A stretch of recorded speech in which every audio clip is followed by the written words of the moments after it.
Si Ayn ay ipinanganak bilang isang walang kwentang appraiser, at ang kawalan niya ng halaga ay nagdulot sa kanya ng isang buhay na puno ng paghihirap.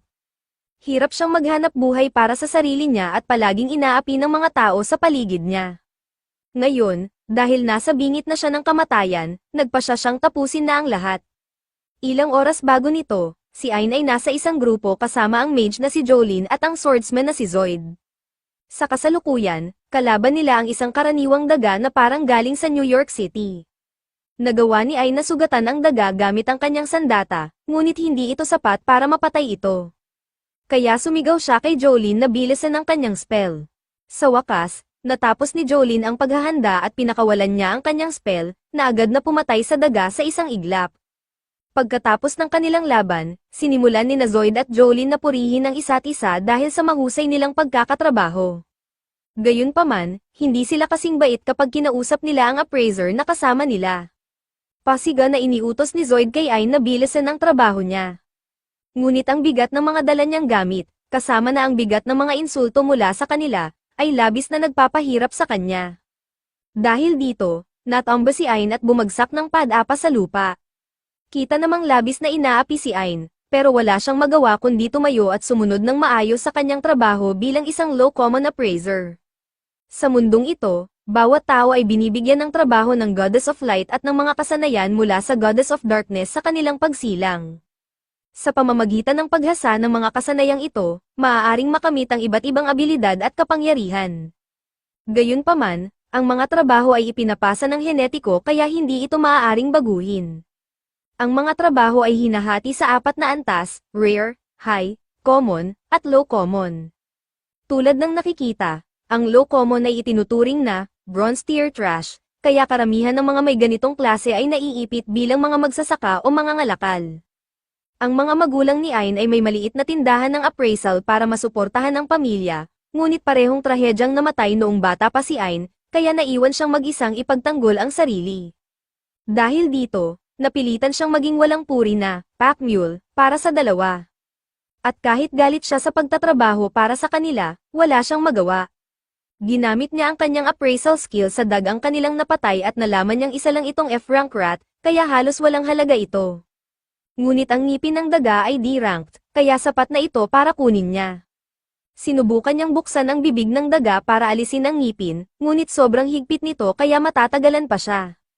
Naiinip na sina Zoid at Jolene dahil sa tagal niya, kaya humiling siya ng kaunting tulong para mabuksan ang bibig ng daga ng mas mabilis. Subalit na insulto si Zoid na humiling pa siya ng tulong, kaya binato siya nito ng bato at sinabihan siyang walang kwenta. Galit na tumingin si Ayn kay Zoid dahil sa ginawa nito, ngunit sa kasamaang palad, wala siyang lakas para ipaglaban ang kanyang galit. Dahil dito, sinipa siya ni Zoid at napilitan siyang humingi ng tawad at magmakaawa para sa awa. Hindi na ginanahan si Zoid na bugbugin siya pa, kaya bumalik na lang si Ayn sa trabaho niyang tanggalin ang ngipin ng daga habang pinagtatawanan at iniinsulto siya nina Jolene at Zoid. Tinatawag siyang maruming kolektor ng basura at labis nilang ikinatutuwa ang panlalait sa kanya dahil alam nilang wala siyang magagawa. Walang trabaho para sa isang tulad ni Ayn, kung gusto ng isang tao na malaman ang halaga ng isang bagay, maaari silang pumunta sa guild at ipa-appraise ito gamit ang magic item, kaya ang mga tulad ni Ayn ay naging ganap na walang silbi. Narinig niya ang lahat ng sinabi ng dalawa tungkol sa kanya, at alam niyang totoo ang mga iyon. Ang kanyang appraisal skill ay halos walang kwenta, kaya ang tanging trabaho niya ay maghanap ng pyesa para sa mga tulad nina Jolene at Zoid. Nang may silid na ni Ayn ang ngipin sa kanyang bag, pinaalala ni Zoid sa kanya na ang tanging dahilan kung bakit nila siya isinama sa grupo ay dahil ayaw nilang hawakan ang mga bagay na marurumi. Kaya sinabi ni Zoid na mas mabuting matutunan ni Ayn ang kanyang lugar at umasta bilang isang maayos na trash boy. Masamang baraha ang ibinigay ng buhay kay Ayn, ngunit kailangan niyang gawin ang lahat para mabuhay sa mundong ito, kahit pa ang kapalit ay ang magduse sa kamay ng dalawang iyon. Habang naglalakad sila sa dungeon, napansin ni Zoid ang bangkay ng isang hellhound na nakahiga sa gitna ng daanan. Hindi man lang siya nagtanong kung bakit ito naroon. Inakala niyang napakaswerte nila dahil maaari nila itong loot-in nang hindi na kailangang makipaglaban. Agad niyang inutusan si Ayn na simulan ang pagloot. Gayunpaman, may utak si Ayn, at inilahad niya ang isang magandang punto, kung ang hellhound ay patay na bago pa sila makarating doon, nangangahulugan na may isang malakas na bagay ang pumatay dito. Bukod pa rito, hindi naman dapat nag-spawn ang mga hellhound sa bahaging iyon ng dungeon, kaya sigurado si Ain na may mali dito.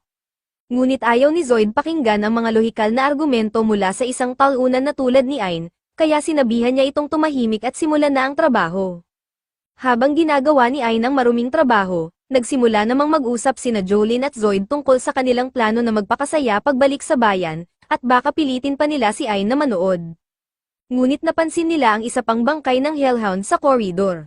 Sinabihan nila si Ain na kunin din ito, sa pagkakataong ito, natigilan si Ain sa takot dahil ayon sa guild map na dala niya, hindi dapat mayroong koridor doon. May masamang kutob siya na may mangyayaring hindi maganda kung ipagpapatuloy nila. Gayunpaman, muling binaliwala ni Zoid ang lohikal na argumento ni Ain at nagpatuloy sa paglakad papunta sa koridor. Sinabi niya kay Ain na kung natatakot siya, maaari na siyang umalis ng mag-isa, ngunit hindi na siya babayaran dahil sumusuway siya sa utos ng kanilang leader. Cornered na si Ain, sa isang banda, alam niyang may panganib sa koridor, kaya ayaw niyang magpatuloy. Ngunit sa kabilang banda, hindi niya kayang mawalan ng trabaho sa grupo ni Zoid. Halos walang ibang grupo ang tatanggap sa isang talunan na may appraisal skill lang tulad niya. Kung sipin siya ni Zoid, mawawalan siya ng paraan para mabuhay. Sa huli, napilitan si Ain na sumunod sa koridor kasama si Zoid, kahit alam niyang masama ang ideya. Habang naglalakad sila sa koridor, napansin nila ang maraming bangkay ng hellhounds sa sahig. Akala ni Zoid jackpot sila dahil maaari nilang lutin ang lahat ng mga bangkay na ito at kumita ng malaki nang hindi kailangang makipaglaban.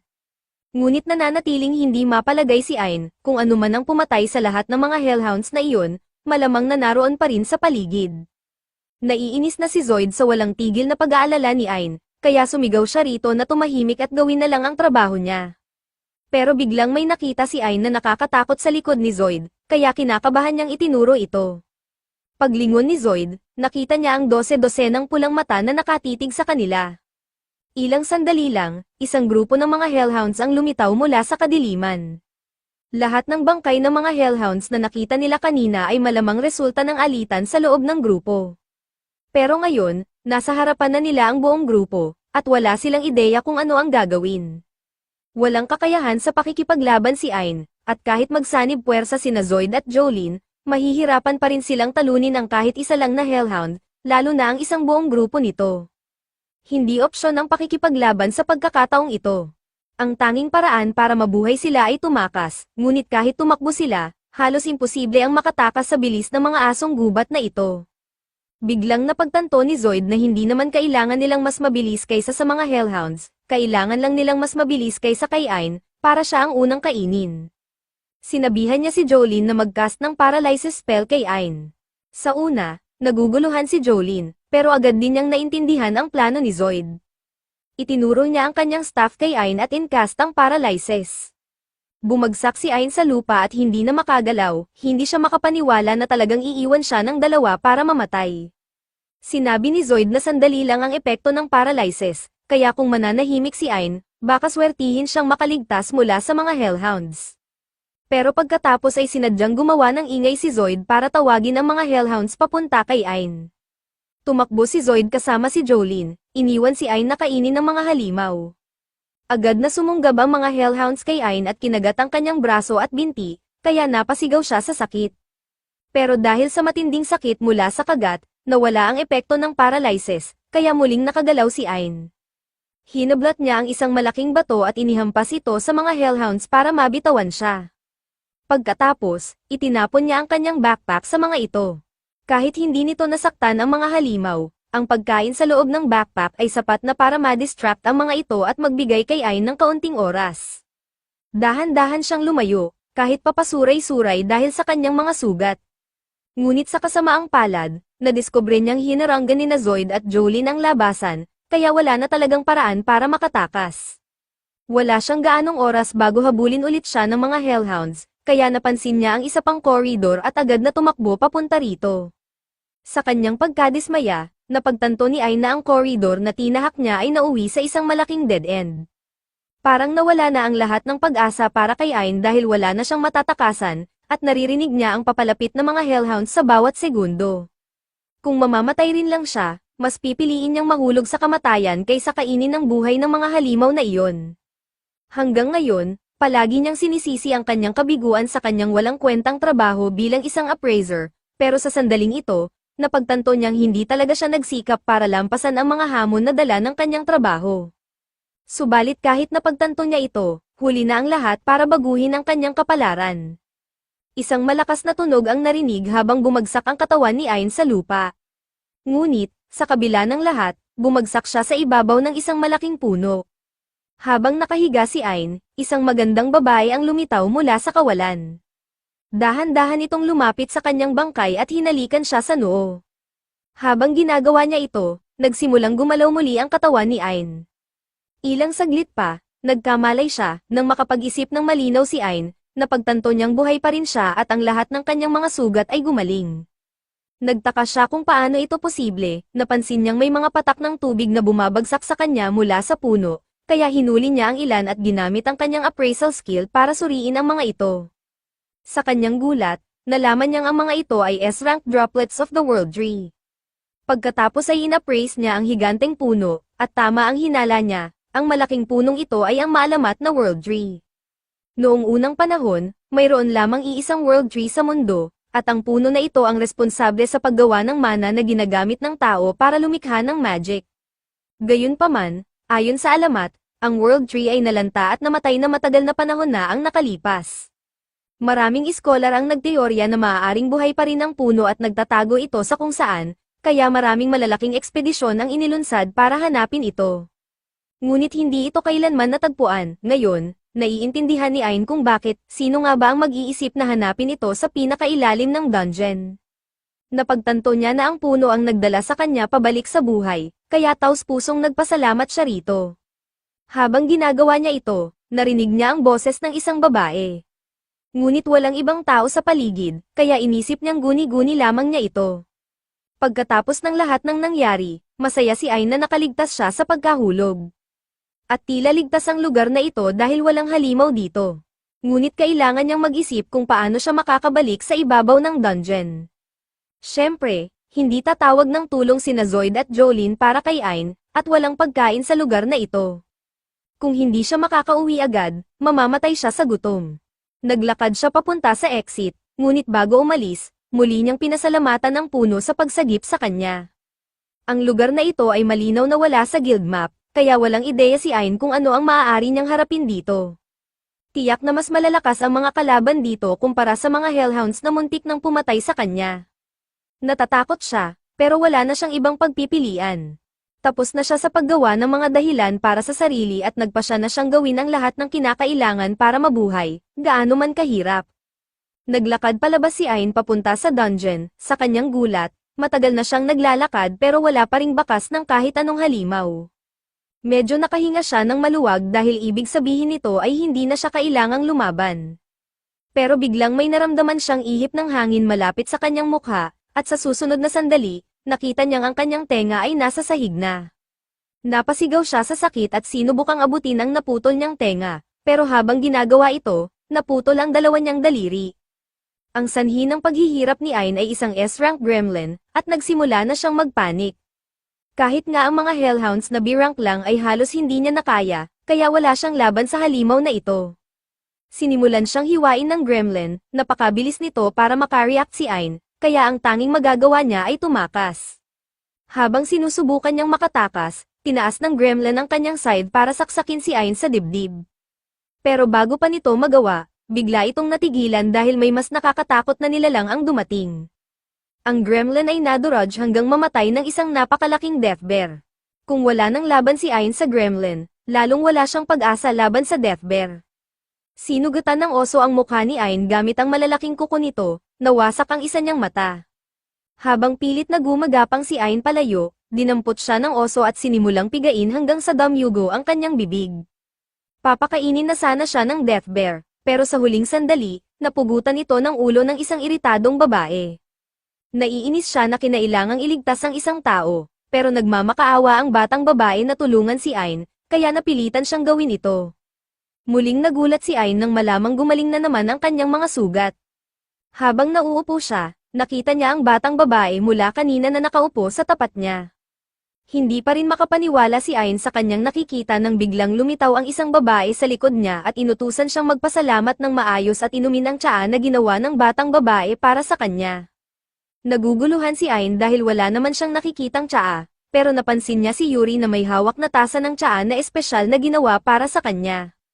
Nag-aalangan si Ain na inumin ang misteryosong tsaa na maaaring may kaina-hinalang sangkap, pero pilit itong ipinainom ni Ursula sa kanya, kaya wala rin siyang nagawa. Sa huli, nagulat siyang napakasarap pala ng tsaa, kaya sinabi niya kay Yuri na masarap ito. Lubos na natuwa si Yuri sa papuri ni Ain, napaka-cute ni Yuri kapag siya ay masaya, pero binalaan siya ni Ursula na buburahin niya ang buong pagkatao ni Ain kung magkakaroon man siya ng kahit isang malaswang iniisip tungkol kay Yuri. Nakuha agad ni Ain ang mensahe, kaya nagtanong na lang siya kung sila ba ang nagligtas sa kanya mula sa Death Bear. Sinabi ni Ursula na wala siyang interes na protektahan ng isang mabahong tao tulad niya, pero patuloy na nagmamakaawa si Yuri na iligtas siya, kaya napilitan siyang gawin ito. Nagpasalamat si Ain kay Yuri dahil nagmalasakit ito sa kanya, at bahagyang nahiya si Yuri. Dahil dito, sinipa ni Ursula si Ain sa mukha at sinimulan siyang tapak-tapakan dahil tila nanliligaw siya sa kanyang anak. Nagulat si Ain nang marinig na si Ursula ang ina ni Yuri, pero mas tamang sabihin na si Ursula ay tagapag-alaga niya. Ganito na ang kalakaran mula nang una siyang itanim sa lugar na iyon. Maaaring mukha si Yuri na tao, pero siya talaga ang World Tree, isa sa siyam na umiiral sa mundong ito. Si Ursula ang inatas ang bantayan siya at ipagtanggol laban sa anumang potensyal na banta. Laking gulat ni Ain nang malaman niyang si Yuri pala ang World Tree Spirit, pero sa palagay niya ay akma ito dahil sa taglay nitong kagandahan. Gayunpaman, nang sabihin niya ito ng malakas, muling nahiya si Yuri, kaya sinipa ulit siya ni Ursula sa lupa dahil sa pagtitig daw niya ng malaswa kay Yuri. Humingi ng paumanhin si Ain, pero naisip niya na tungkol sa kanyang mata, bakit siya nakakakita pa rin kahit nawasak na ang isa sa kanyang mga mata ng Death Bear. Ipinaliwanag ni Ursula na gumamit siya ng luha ng World Tree para pagalingin siya. Pero kahit na may kakayahan ng luha na magpagaling, hindi nito kayang ibalik ang durog na mata. Kaya, bukas palad na ginamit ni Yuri ang bahagi ng World Tree para likhain ang isang bagong mata para kay Ain, upang muli siyang makakita. Muli siyang nagpasalamat, ngunit nagsimula na siyang magtaka kung bakit labis ang malasakit ni Yuri sa kanya, gayong halos hindi naman sila magkakilala. Ipinaliwanag ni Yuri na ito ay dahil nagpasalamat siya noong nahulog siya sa lugar na iyon. Napakabihirang may tao na makarating doon, pero sa ilang mga pagkakataon na may nahulog sa lugar na iyon, lagi silang inililigtas ni Yuri. Ngunit walang sino man sa kanila ang nagpasalamat, at kapag nalaman nila na si Yuri ang World Tree, nagiging makasarili sila at sinisimulang kunin ang kanyang tubig, pati na rin ang kanyang mga sanga at dahon, upang ibenta para sa kita. Ngunit si Ain ang kauna-unahang tao na nagpakita ng respeto sa kanya, kaya nagustuhan niya ito. Ngunit kahit pa ganoon, hindi dapat naroon si Ain, kaya sinabi ni Ursula na kailangan na niyang umalis. Nagmakaawa si Yuri kay Ursula na huwag paalisin si Ain dahil tiyak na mamamatay siya kung babalik siya sa dungeon. Ngunit walang pakialam si Ursula kung ano ang mangyayari sa kanya. Gayunpaman, nagmalasakit si Yuri kaya nakiusap siya kay Ursula na humanap ng paraan para masigurong makauwi si Ain ng ligtas. Subalit, limitado ang magagawa ni Ursula, bilang World Tree's Guardian, hindi siya maaaring lumayo sa puno, kaya hindi siya makakasama ni Ain sa pag-akyat sa ibabaw. Bukod pa rito, hindi rin gumagana ang teleportation magic sa dungeon na iyon, kaya hindi rin nila magagamit iyon. Lubos na nalungkot si Yuri dahil wala silang magagawa para matiyak ang kaligtasan ni Ain, kaya napaluha siya. Hindi matiis ni Ursula na makita si Yuri na umiiyak. Kaya nag-isip si Ursula ng alternatibo upang masiguradong makakauwi si Ain ng ligtas. Hinarap niya ito at sumigaw na siya mismo ang magte-train kay Ain hanggang sa maging sapat na ang lakas niya para makalabas sa lugar na ito ng mag-isa. Lubos ang pasasalamat ni Yuri kay Ursula sa pagsang-ayon nitong tumulong, at mas lalong nagpapasalamat si Ain dahil inakala niyang mamamatay na siya doon.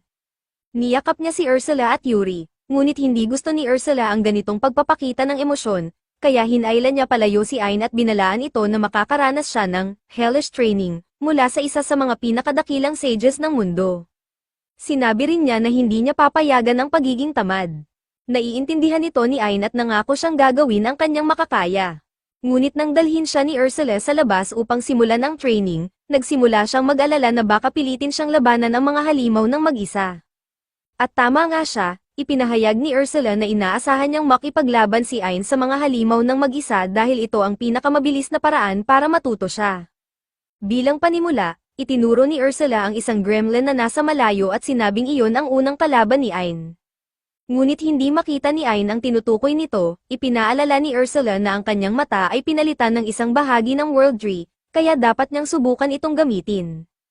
Kahit na may Tree Spirit Eye, hindi pa rin makita ni Ain ang halimaw. Sinabi ni Ursula na kulang lang siya sa kamalayan sa totoong kakayahan ng kanyang Spirit Eye. Kaya nag-isip si Ain tungkol sa pagkawala ng kanyang mata at kung paano ito ibinalik ni Yuri. Pagkatapos niyang muling imulat ang kanyang mga mata, napansin niyang mas maliwanag na ang lahat.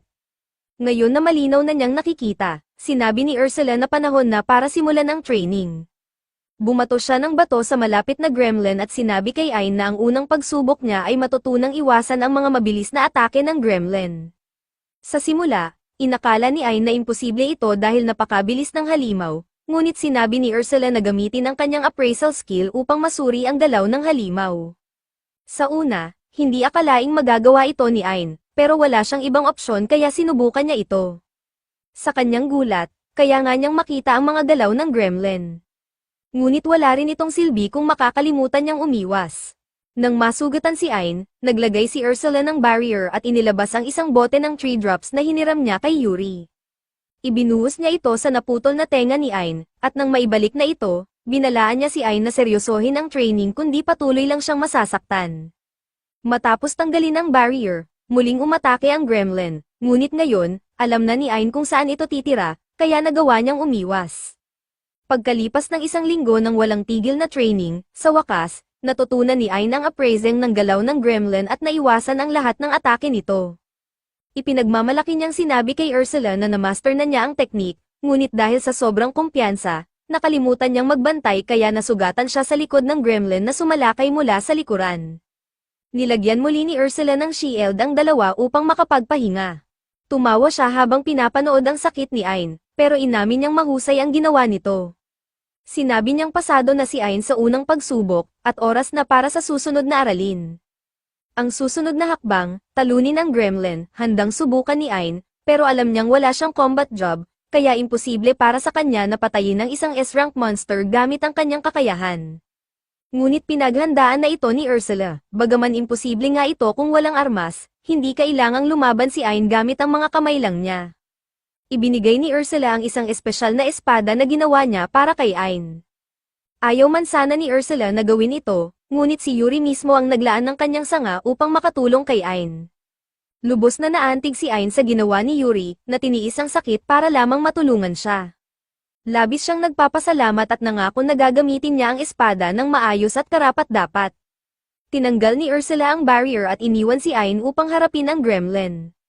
Ngunit nang sinubukan niyang tamaan ito, madali lang itong naiwasan ng halimaw. Nagbiro si Ursula na hindi niya kailanman matatamaan ang gremlin kung ganoon kabagal ang kanyang mga galaw. Alam naman ni Ain ito, kaya nagpasya siyang hulaan ang daraanan ng gremlin at umatake kapag lumapit ito. Gayunpaman, nang subukan niya ang estratehiyang iyon, tumalon lamang ang gremlin sa ibabaw niya, hindi naman ito tanga. Kung makikita nitong umatake si Ain, natural na iiwas ito. Kinailangan ni Ain na mag-isip ng bagong estratehiya. Sa halip na simpleng i-appraise ang galaw ng gremlin upang hulaan ang atake nito, kailangang i-appraise niya ang bawat aspeto ng mismong atake. Kaya nag-focus si Ain at nagsagawa ng super appraisal habang sumusugod ang gremlin sa kanya. Sa kanyang ginagawa, parang tumigil sa oras ang gremlin, pero sa katotohanan, nakikita lang ni Ain ang kilos nito sa mabagal na galaw dahil in-appraise ito ng kanyang mata sa napakabilis na antas. Dahil dito, malinaw niyang nakita ang bawat galaw ng gremlin at madali niyang naihanda ang sarili upang hampasin ito sa mukha, sa wakas ay tinalo niya ito. Masaya si Ain dahil natalo niya ang kanyang unang halimaw, pero pinaalalahanan siya ni Ursula na hindi pa oras para magdiwang dahil nagsisimula pa lang siya. Para sa susunod na bahagi ng training, sinabi ni Ursula na kailangang talunin ni Ain ang mahigit 100 ng gremlins. Buo ang kumpiyansa ni Ain na kaya niya ito, kaya agad siyang nagsimula. Matapos ang ilang oras ng pakikipaglaban, sa wakas, natapos na ni Ain ang pagpatay sa lahat ng mga gremlins. Tumalikod siya kay Ursula na umaasang papurihan siya, pero sinabi ni Ursula na normal lang dapat ito para sa isang tao na may kakayahan ng World Tree. Gayunpaman, inamin niyang gumagawa si Ain ng tuloy-tuloy na progreso, kaya handa na siya para sa susunod na hakbang. Sinabi ni Ursula na kailangang i-appraise ni Ain ang kakayahan ng gremlins at gawin itong sarili niya.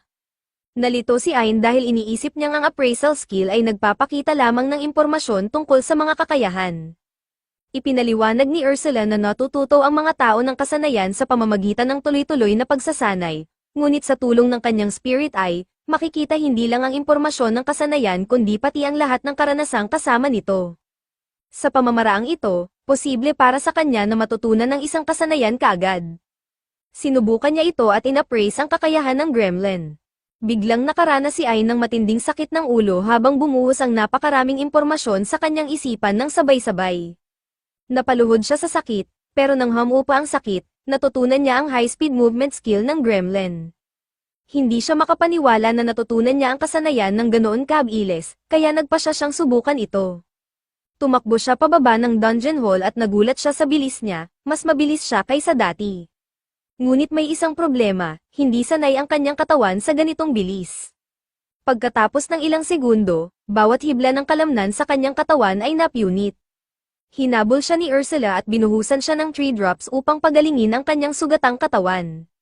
Sinabi ni Ursula na kung hindi pa kaya ng katawan niya ang lakas na ito, kailangan niyang patuloy na magsanay hanggang sa unti-unting maangkop ang kanyang katawan. Kaya sa bawat takbo ni Ain, napupunit muli ang kanyang mga kalamnan, ngunit patuloy niyang nilalampasan ang sakit upang mag-adapt ang kanyang katawan. Salamat sa 3 drops, patuloy lang na ginagamot ni Ursula si Ain paulit-ulit hanggang sa dumating ang punto na hindi na napupunit ang kanyang mga kalamnan. Ngayon, mayroon na siyang matatag na katawan at acceleration skill, kaya nagtataka siya kung sapat na ang lakas niya para harapin muli ang Death Bear.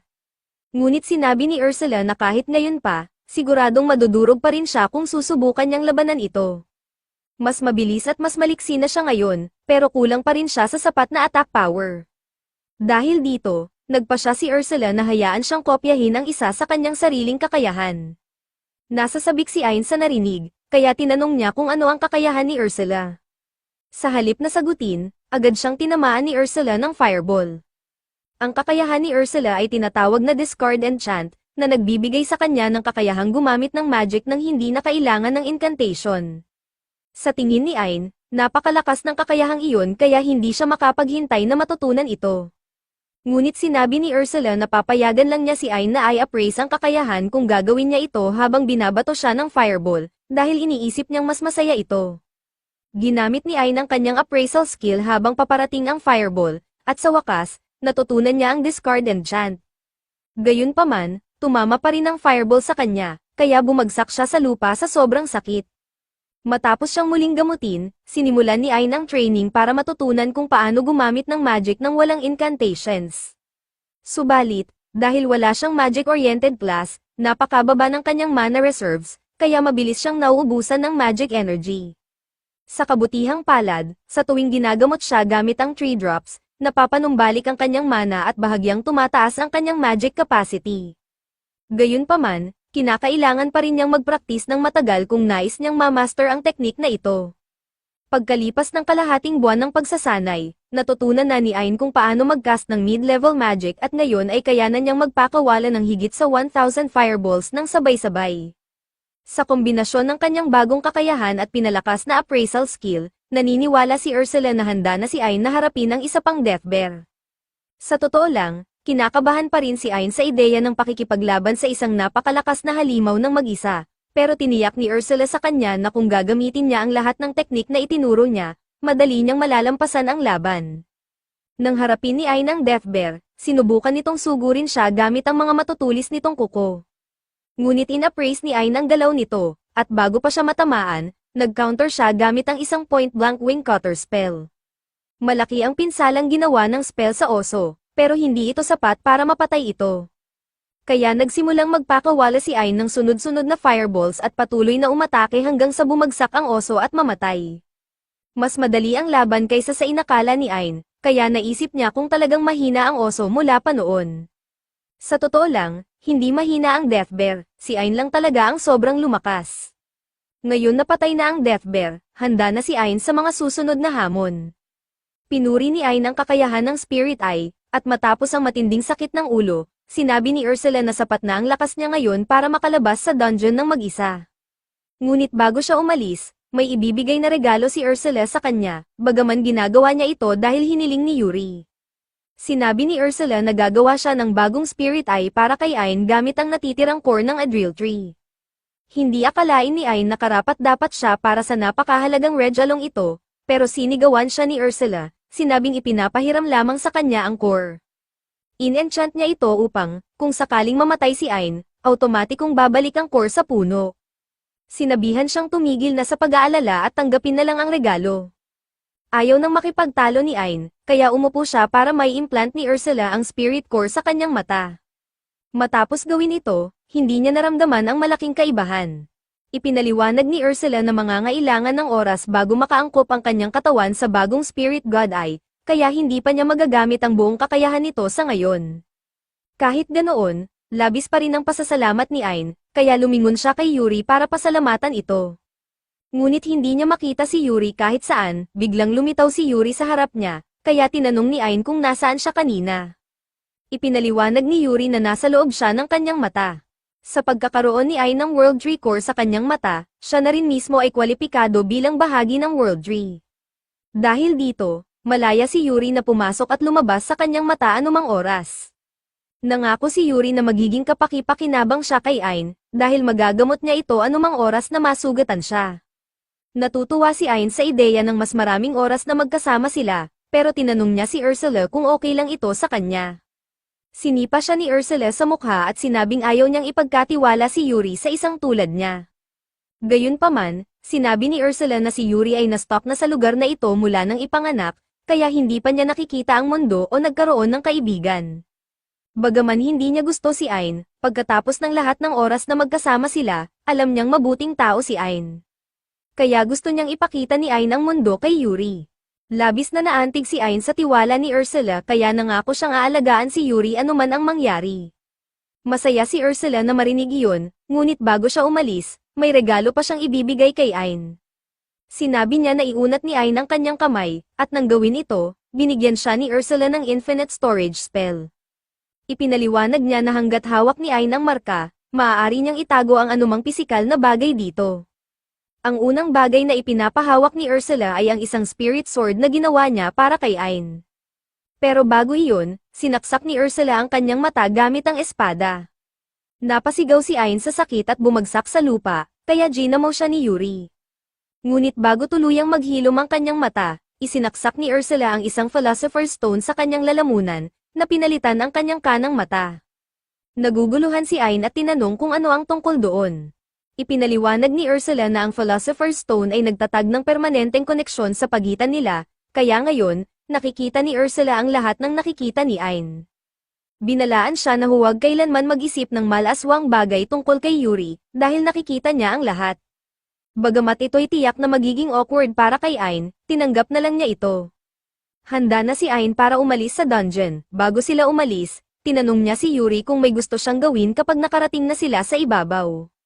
Matapos mag-isip ng kaunti, sinabi ni Yuri na gusto niyang makita ang kanyang pamilya.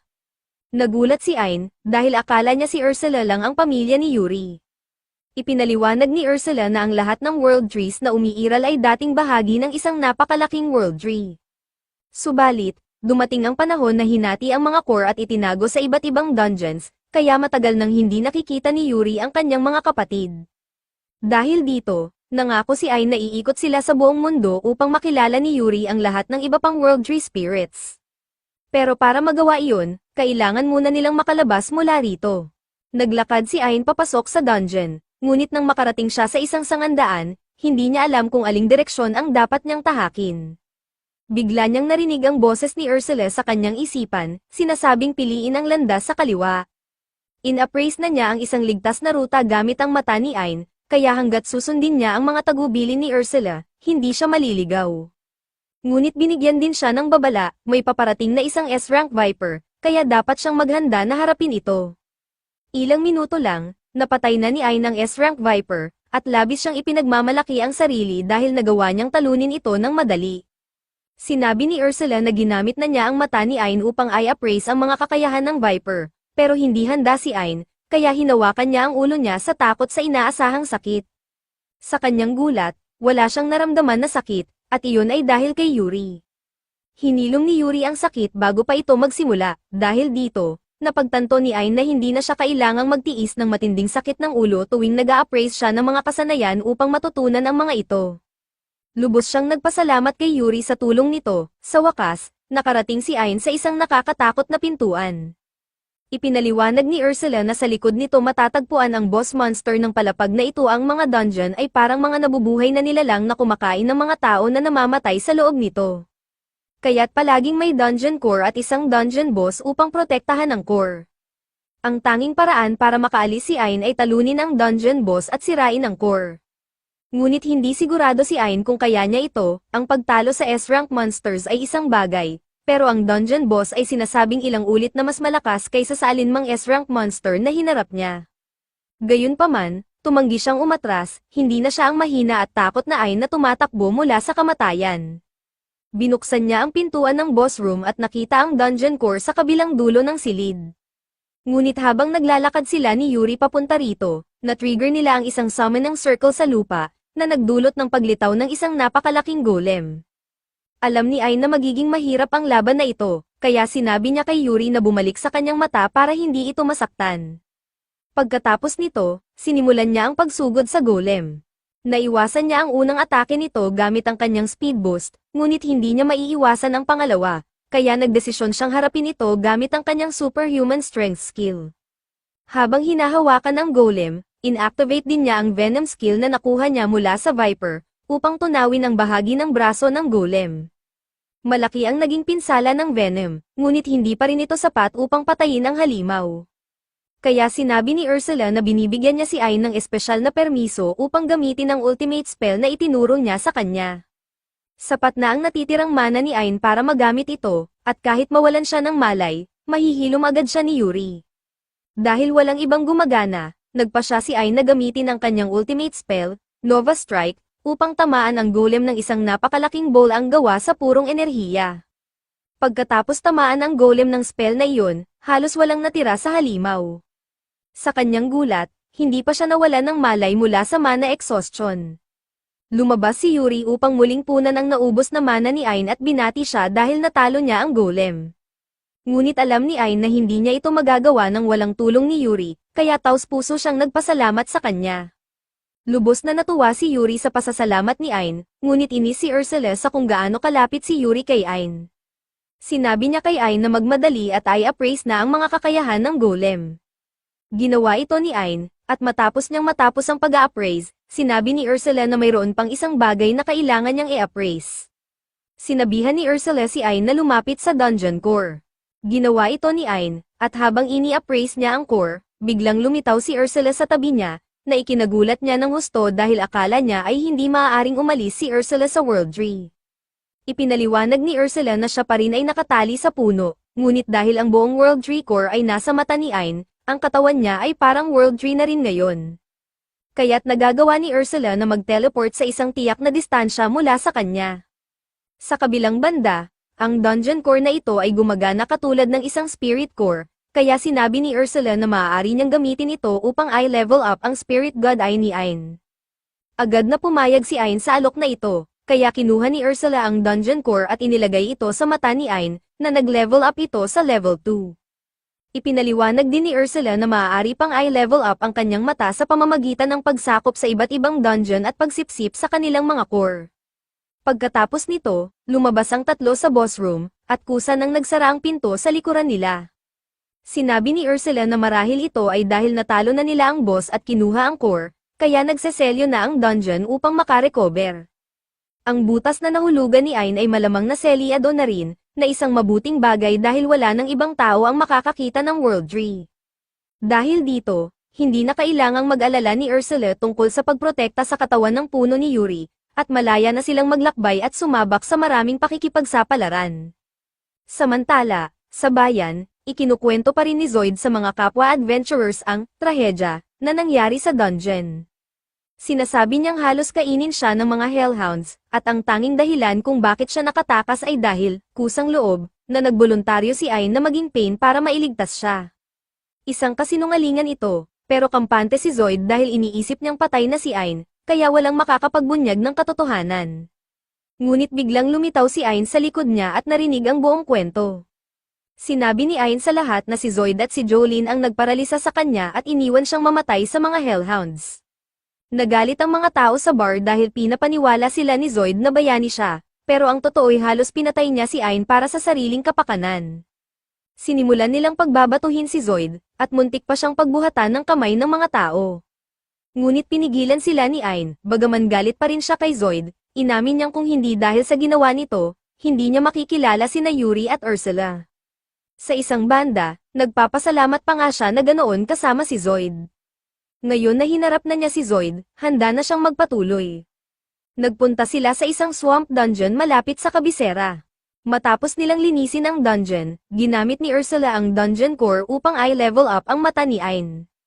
Sa bagong upgrade, kaya na niyang basahin ang lahat ng uri ng sulat at teksto. Masaya siya sa pag-level up ng kanyang mata, pero medyo nadismaya dahil umaasa siyang makakita ng isa pang world tree doon. Ipinaliwanag ni Ursula na hindi magiging madali ang paghahanap sa mga world tree, dahil ginawang lihim ang mga ito para protektahan. Humingi ng paumanhin si Ain kay Yuri dahil maaaring mas tumagal ang paghahanap nila bago niya makita ang kanyang pamilya. Sinabi naman ni Yuri na ayos lang iyon dahil masaya siya sa pakikipagsama kay Ain. Bigla silang nakarinig ng sigaw ng isang babae, gustong tumulong ni Yuri, kaya mabilis na tumakbo si Ain upang sagipin ang babae. Ang karwahe ng babae ay inatake ng mga halimaw, kaya pinatay ni Ain ang mga ito. Matapos mapatay ang lahat ng halimaw, sinimulan ni Yuri ang pagpapagaling sa mga sugatang gwardiya. Lumapit si Ain sa babae at tinanong kung ayos lang siya. Pagkakita pa lang ng babae sa mukha ni Ain, tanging mga salitang nasa isip niya ay, "Oh my God, ang gwapo niya." Tumalon siya sa mga bisig ni Ain, tinatawag siyang hero, at hindi alam ni Ain kung paano haharapin ang sitwasyon. Kaya tinanong niya ang lalaking nasa malapit para humingi ng tulong, pero si Jasper, ang pinuno ng trading company, ay walang kontrol sa ginagawa ni Princess Claudia. Ilang sandali pa, dinala ng prinsesa si Ain at ang kanyang grupo sa kanyang mansion upang personal na pasalamatan sila sa pagsagip sa kanya. Kahit siya ang third princess ng kahariang ito, sinabi ni Princess Claudia sa kanila na hindi nila kailangang maging masyadong formal sa kanya. At matapos niyang sabihin iyon, tumalon siya upang bigyan si Ain ng isa pang malaking yakap. Gayunpaman, bago pa man niya maikulong ang kanyang mga bisig sa paligid ni Ain, pumagitna si Yuri at tumayo sa harap ni Claudia, tumangging hayaang makalapit ito kay Ain. Tinanong ni Claudia kung bakit masyadong nagtatanggol si Yuri, kaya biglang sinabi ni Yuri na ayaw niyang hawakan ni Claudia si Ain dahil siya ang asawa ni Ain. Lumipat ang eksena kay Ain, at iyon ang mukha ng isang lalaking ngayon lang nalaman na siya pala ay kasal na. Ngunit kahit sa pahayag ni Yuri, hindi pa rin sumuko si Claudia, sinabing ayos lang sa kanya na maging pangalawang asawa ni Ain. Habang nagtatalo sina Claudia at Yuri tungkol kay Ain, biglang lumapit si Jasper at sinabing may sasabihin siya kay Ain. Tinanong ni Ain kung tungkol saan ito, at ipinaliwanag ni Jasper na gusto niyang pakasalan si Ain. Iyon na ang pangatlong marriage proposal ngayong araw. Ngunit bago pa makasagot si Ain, hiniling ni Jasper na sumama siya sa basement dahil may ipapakita siya. Si Jasper ang pinuno ng Geno Trading Company, at alam na ni Ain ang tungkol sa kumpanyang ito dahil sila ang pinakamayaman at pinakatanyag na trading company sa mundo. Dinala ni Jasper ang lahat sa kanyang jewel room at ipinaliwanag na misyon niya sa buhay na ingatan ang lahat ng pinakamagandang alahas sa mundo. Ngayon, natagpuan na niya ang pinakamagandang hiyas sa lahat. Alam ni Jasper na ang mata ni Ain ay gawa sa spirit core, dahil marami na siyang ginawang pananaliksik tungkol dito. Na-inlove siya sa mata ni Ain sa unang tingin at nais niyang pakasalan si Ain para masilayan ang mga mata nito habang buhay. Sa una, tatanggihan sana ito ni Ain, pero hinayla siya ni Ursula at sinabihang pag-isipang mabuti dahil malamang si Jasper ay may impormasyon tungkol sa lokasyon ng iba pang spirit cores. Dagdag pa, mayaman si Jasper, kaya kung pakakasalan niya ito, magkakaroon siya ng access sa lahat ng yaman at resources nito. Gayunpaman, hindi interesado si Ain na maging isang gold digger, kaya tinanong niya si Jasper kung maaari na lang silang maging magkaibigan. Pumayag naman si Jasper, kahit sa ngayon lang, tinanong ni Ain si Jasper kung mayroon siyang impormasyon tungkol sa iba pang spirit cores, at kinumpirma ito ni Jasper. Gayunpaman, ang mga lokasyon ng mga ito ay napakadelikado kaya hindi niya magawang imbestigahan, pero, sa lakas ni Ain, hindi na dapat maging malaking problema ang kaunting panganib. Makalipas ang ilang sandali, nakarating ang grupo sa secret dungeon na binanggit ni Jasper. Umaasa si Ain na isa sa mga kapatid ni Yuri ay naroroon. Napansin niyang mukhang nag-aalala ang dalaga, kaya tinanong niya ito at sinabing kalmayan ang sarili. Ipinangako niya na gagawin ang lahat upang muling pagsamahin silang magkakapatid. Sa loob ng dungeon, naglakad ang binata hanggang sa makarating siya sa isang dead end. Ipinaliwanag ni Ursula na ang pader ay may teleportation spell, at maaari lamang makapasok sa dungeon kung hahawakan ito. Nang gawin ito ni Ain, agad siyang napunta sa loob ng isang napakalawak na forest sa loob ng labyrinth, dahilan upang siya ay mamangha. Pinaghihinalaan ni Ursula na may makapangyarihang illusions na ginagamit upang baguhin ang anyo ng loob ng dungeon. Mas lalong kinilabutan si Ain nang matuklasan niyang lahat ng nakikita niya ay isang mirage lamang. Bigla niyang narinig ang isang babaeng tinig na tila nagdiriwang sa pagdating ng nakatatandang kapatid. Kasabay nito, lumitaw si Yuri at masayang sumigaw nang makita, o sa halip, marinig, ang boses ng kanyang kapatid na si Pina. Subalit sa kabila ng kanyang naririnig, hindi niya makita kung nasaan ito. Ipinaliwanag ni Yuri na si Pina ay isang napakapilyang bata. Samantala, gamit ang oracle, pinapanood niya ang loob ng dungeon at nakikita niyang sumama na ang kanyang kapatid sa isang tao. Binalaan sila ni Paya na si Pina ay naghihintay sa pinakadulong bahagi ng dungeon, at hiniling niya sa kanila ang good luck sa kanilang paglalakbay. Nagreklamo si Ain na ang layo ng nilakbay ni Yuri para makita lang ang kanyang kapatid, kaya tinanong niya ito kung pwedeng gamitin ang teleportation para makarating agad. Subalit, sumagot si Yuri na hindi niya ito magagawa, kaya't kailangan nilang maglakad. Hindi kumbinsido, napaisip si Ain na ang teleportation spell ay talagang hindi pangkaraniwan dahil si Ursula lang ang nakita niyang gumagamit nito. Samantala, idinagdag ni Pina na marami siyang inilagay na trap sa dungeon na siya mismo ang nagtayo, bukod pa sa mga monsters na nakakalat sa buong lugar. Sa madaling salita, walang kasiguraduhan kung makakarating ng ligtas ang dalawa. Sa kabila nito, nangako si Yuri na gagawin niya ang lahat ng kanyang makakaya. Ngunit agad siyang itinama ni Pina, sinasabing hindi siya kundi ang boyfriend niya ang kailangang magsikap. Namula si Yuri at agad na nagtanong kung ano ang nagbigay kay Pina ng ideya na boyfriend niya ang binatang kasama niya. Samantala, tinanggap naman ni Ain ang challenge at nag-anunsyo na dapat na silang umalis. Dahil sa panganib ng kanilang misyon, iminungkahi niyang mas mabuting manatili ang tree spirit sa loob ng kanyang mata. Nang makita ang tiwala ni Ain sa sarili, sigurado si Paya na hindi nito kakayanin ang pagsubok. Aniya, sa lahat ng secret dungeons, ang pag-aari nila ang pinakamahirap sa lahat. Kaya para sa kanya, mas makabubuti kung sisuko na lang si Ain bago pa siya tuluyang mapahamak. Ngunit sagot naman ni Ain, wala siyang magiging problema rito. Gayunpaman, nangako ang spirit na ipapamukha niya sa binata ang pagkakamali nito. Sa kanyang isipan, hindi alam ni Paya kung sino ang binatang ito o kung ano ang ginagawa niya kasama ang kanyang kapatid. Ngunit kahit sino pa siya, sisiguraduhin niyang matutuklasan ang kanyang tunay na anyo, aalisin niya ang balat ng tupa upang makita ang lobo na nagkukubli sa likod nito. Habang naglalakad si Ain, napansin ni Paya na hindi niya nakikita ang isang hidden hole sa kanyang daraanan. Naghanda siya upang panoorin itong mahulog, hinihintay ang kanyang unang pagkakamali. Ngunit bago pa siya makaupo sa trap, agad siyang binalaan ni Ursula sa panganib at sinabihang tumalon. Dahil dito, nanlaki ang mata ng pilyang spirit at hindi makapaniwala na nakaligtas si Ain. Matapos nito, hinikayat ni Ursula ang kanyang estudyante na harapin ang challenge at magpatuloy. Dahil sa tulong ng guardian, nagawang iwasan ni Ain ang trap na itinanim ni Pina habang naglalakad, na naging dahilan upang tuluyang ma-frustrate ang dungeon's creator at halos hilahin niya ang kanyang buhok sa inis.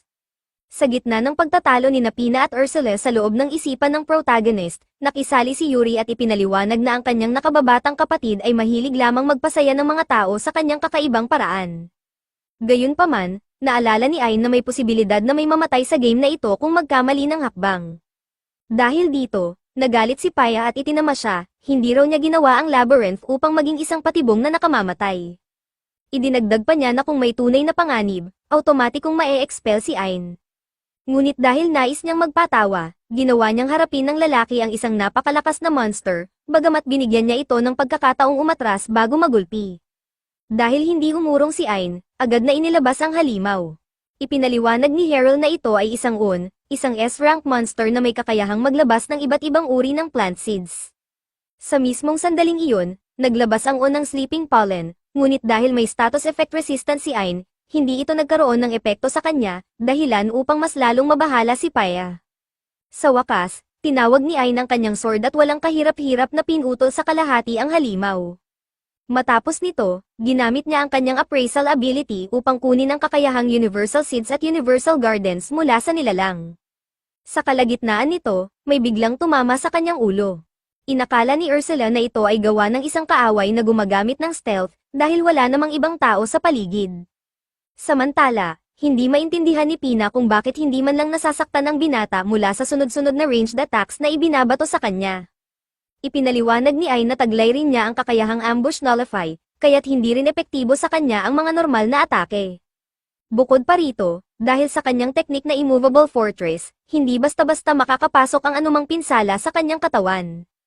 Gayunpaman, hindi sumuko si Pina at patuloy na ipinagtanggol ang kanyang panig. Aniya, kahit na hindi masaktan si Ain, hindi rin ito makikita ang kanyang mga tahimik na ants. Subalit, biglang nagbabala si Ursula, natunton na niya ang mga insekto. Dahil dito, ginamit ni Ain ang gravitational well sa ilalim ng gabay ng kanyang master, na siyang nagresulta sa pagbagsak ng mga halimaw. Matapos nito, sinuri niya ang kanilang mga kakayahan at nakuha ang stealth at back attack.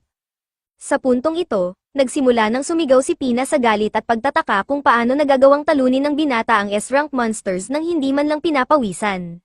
Sagot naman ni Ain, ibinahagi sa kanya ni Yuri ang ilang kapangyarihang kanyang nakuha noon. Dahil dito, nagsimula nang maiyak si Paya sa sobrang galit sa kanyang kapatid, na ngayoy umiiyak rin dahil sa kanyang kabiguan. Sa kabila ng lahat, muling pinatatag ni Pina ang kanyang loob at nangakong hindi siya magpapatalo sa pangyayaring ito. Mabilis siyang nagpadala ng Araken at Center upang umatake kay Ain. Ngunit ginamit ng binata ang Super Acceleration upang tapusin ang dalawa sa isang hampas lamang. Sinuri ni Ursula ang mga bangkay ng halimaw para kay Ain, at natamo niya ang mga sumusunod na kakayahan, Steel Thread at Sticky Thread mula sa gagamba, Magic Archery at Arrow Dodging mula sa Humanoid Horse. Sa pagkakataong ito, dalawang S-rank monsters ang napatay ni Ain ng sabay. Biglang naramdaman ni Pina na mas malalim pa ang sitwasyon kaysa sa kanyang inakala. Napabulalas siya, tinatanong kung si Ain ba ay isang uri ng Supreme Monster. Ngunit sagot naman ng binata, isa lamang siyang humble evaluator. Samantala, sa kabilang bahagi ng forest, pagod nang naglalakad si Zoid. Sa sobrang panghihina, natisod siya sa ugat ng isang puno at napaupo sa lupa. Sa labis na frustration, tinanong niya ang kanyang sarili kung bakit nangyayari ito sa kanya at, gaya ng dati, sinisi si Ain sa kanyang kabiguan. Ilang oras bago ito, dumating siya sa tavern, ngunit sinalubong siya ng malamig na tingin ng mga tao sa loob. May masamang reputasyon na siya matapos mabunyag na iniwan niyang mamatay sa dungeon ang kanilang item collector. Habang papunta sa counter, nagulat siya nang makita si Jolene matapos ang matagal na panahon. Gayunpaman, mariin siyang sinabihan ng babae na huwag siyang kausapin. Dalawang lalaki ang lumapit at nagkomento na narinig nilang ginamitan niya ng paralyzing spell si Ain at itinapon ito sa mga wolves. Agad na dinepensahan ni Zoid ang sarili, sinabing si Jolene ang siyang gumamit ng spell, ngunit umarte ang babae na parang umiiyak at nagkunwaring siya ang pinilit ni Zoid na gawin iyon. Sinubukan ng lalaki na ipagtanggol ang kanyang sarili, ngunit tila wala nang naniwala sa kanya. Sa kabila ng kanyang pagmamakaawa, hindi na nagdalawang isip ang mga tao sa loob ng tavern, itinapon nila siya palabas. Sa sobrang galit, sinipa ni Zoid ang isang barrel at sumigaw, sinasabing kung sila ang nasa kanyang lugar, gagawin din nila ang parehong bagay. Ngunit sa kabila nito, patuloy pa rin siyang hinuhusgahan ng lahat. Sa totoo lang, hiniling na lamang ng adventurer na namatay na si Ain upang hindi na niya kailangang pagdaanan ang matinding hirap na dinaranas niya ngayon. Ngunit wala siyang ibang magagawa kundi harapin ang isang high-difficulty solo mission, isang napakahirap na pagsubok na, kapag natapos niya, ay makakapagpabuti sa kanyang reputasyon. Dahil dito, tinanggap ng adventurer ang misyon na manghuli ng A-rank sea monster sa isang dungeon na ginawa mismo ni Pina. Alam niyang napakaliit ng tsansa niyang makalabas ng buhay, ngunit wala siyang ibang paraan upang mabawi ang kanyang kredibilidad sa iba pang guild adventurers. Nang marinig ang isang tunog, napatalon siya sa kaba at halos mawalan ng pag-asa. Ngunit agad siyang bumawi, umasa na makakaya niyang lampasan ito, at sumandal sa pader upang magpahinga. Hindi niya namalaya na ang simpleng galaw na iyon ay naging dahilan upang siya ay ma-teleport papunta sa forest, kung saan niya nakita si Ain.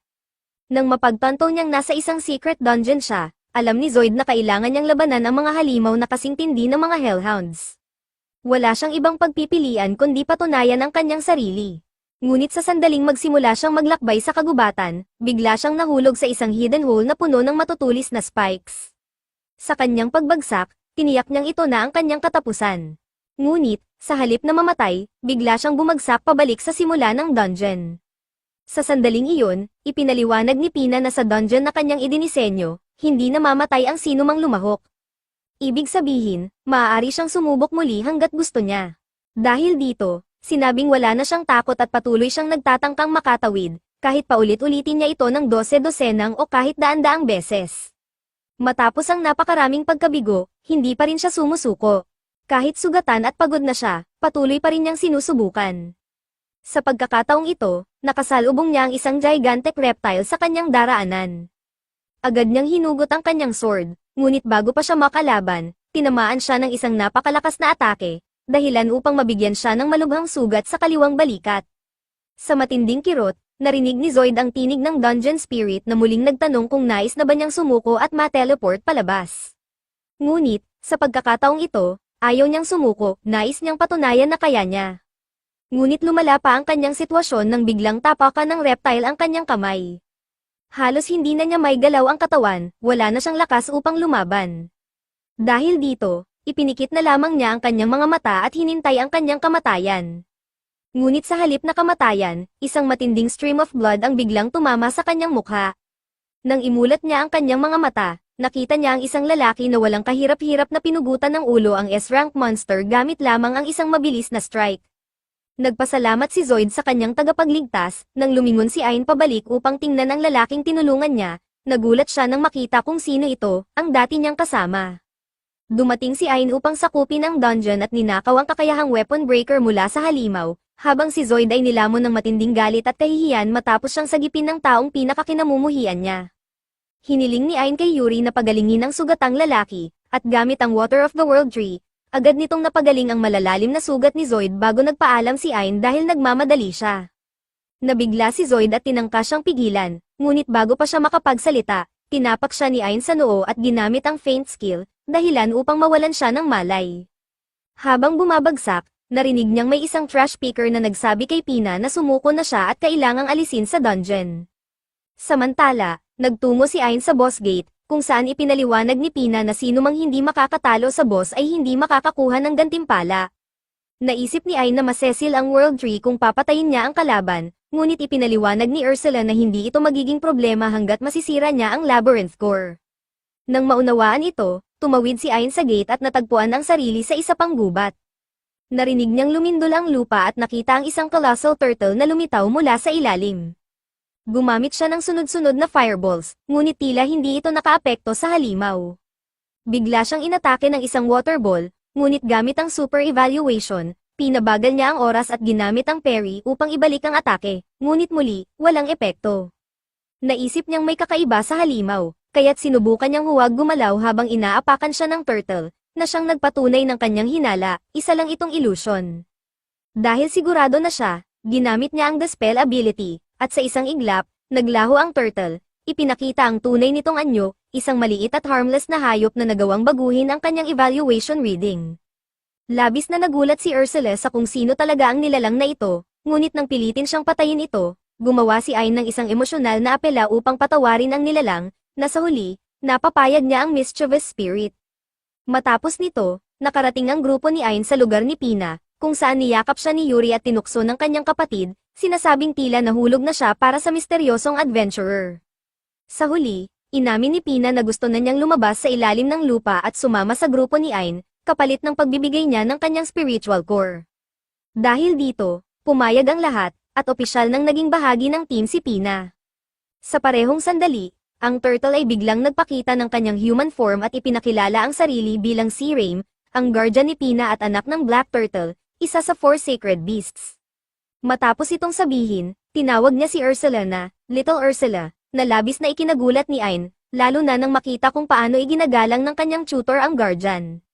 Magalang na hiniling ni Ain kay si Raim na payagan si Pina na sumama sa kanilang grupo, na agad namang pinaunlakan ng babae. Gayunpaman, Inamin ni si Rain na may isa siyang pabor na hihilingin kay Little Ain, at inabot sa kanya ang isang Philosopher's Stone. Ipinaliwanag niya na nais din niyang sumama sa kanilang adventure, at sa tulong ng stone na ito, magiging posible ito. Dagdag pa rito, isiniwalat niya na ang kanyang pangunahing kakayahan ay barrier, isang napakakapakipakinabang na kasanayan sa kanilang paglalakbay. Dahil dito, lahat ay pumayag sa kanyang pagsali, kaya humiling si Rain kay Ursula na ay proseso ang spirit core ni Pina at i-link ito sa Philosopher's Stone pati na rin sa artificial eye ni Ain. Makalipas ang ilang sandali, habang masayang tinatalakay ng grupo ang kanilang bagong adventure expectations, natapos ni Ursula ang pagpoproseso ng core at inilipat ito sa mata ni Ain, na nag-upgrade sa kanyang artificial eye sa level 4. Habang pinagmamasdan niya ang kanyang lumalawak na grupo, naramdaman ni Ain na magiging mas kapanapanabik ang kanilang journey, lalo na dahil mukhang masaya si Yuri. Ngunit hindi pa tapos ang kanyang misyon, may 6 pang magkakapatid na kailangan niyang matagpuan. Samantala, nagising si Zoid sa simula ng dungeon na may isang droplet of water na tumulo sa kanyang mukha. Nang mapagtanto niyang nailigtas siya ng dating scavenger ng kanyang grupo, napaiyak na lamang siya. Kinabukasan, sinamahan ni Jasper si Ain upang ibenta ang kanilang mga nakuha mula sa kanilang misyon. Ayon sa Noble, maaaring maghinala ang mga merchant sa counterfeit goods, ngunit dahil kasama siya, magiging maayos ang lahat. Samantala, nagulat ang ibang adventurers sa paligid sa presensya ng kilalang wealthy merchant na si Jasper, na mainit na tinanggap ng guild's countergirl. Tinanong siya kung ano ang kanilang kailangan, at sa bahagyang pagkailang, sinabi ni Ain na nais niyang ibenta ang ilang items na nakolekta niya mula sa mga dungeons. Matapos ang pagbebenta, idinagdag ni Jasper na balak niyang bilhin mismo ang mga items mula sa guild pagkatapos ng transaksyon.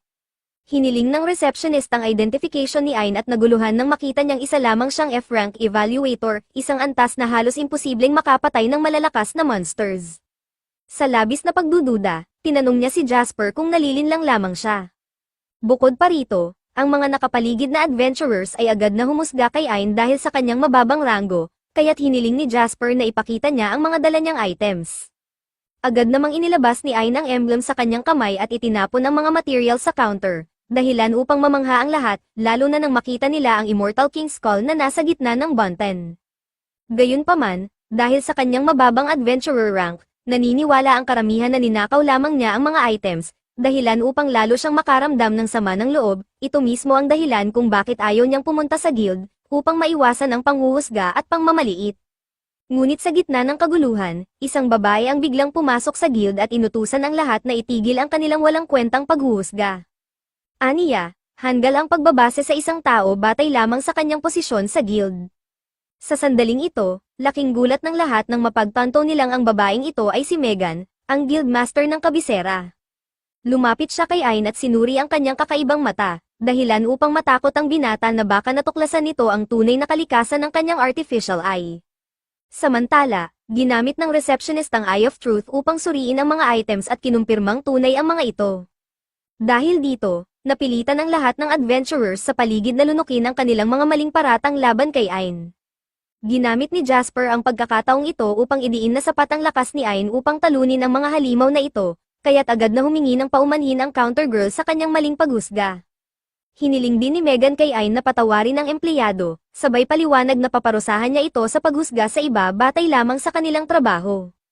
Ipinaliwanag niyang kahit ang ating kapalaran ay tila nakatadhana mula sa pagsilang, ang buhay ay mas nagiging kawili-wili dahil may mga taong hindi pumapayag na makulong sa kanilang nakatakdang landas. Dahil sa kanyang mga salita, nadama ni Ain ang matinding emosyon at sinagot siyang natutuwa siyang may taong katulad ni Megan sa guild. Nagustuhan ng guildmaster ang paraan ng pagsasalita ng binata at binigyang diin niya ito sa pamamagitan ng paghila sa kanyang collar, sabay pahayag na si Ain ang eksaktong uri ng adventurer na gusto niyang makita sa hinaharap.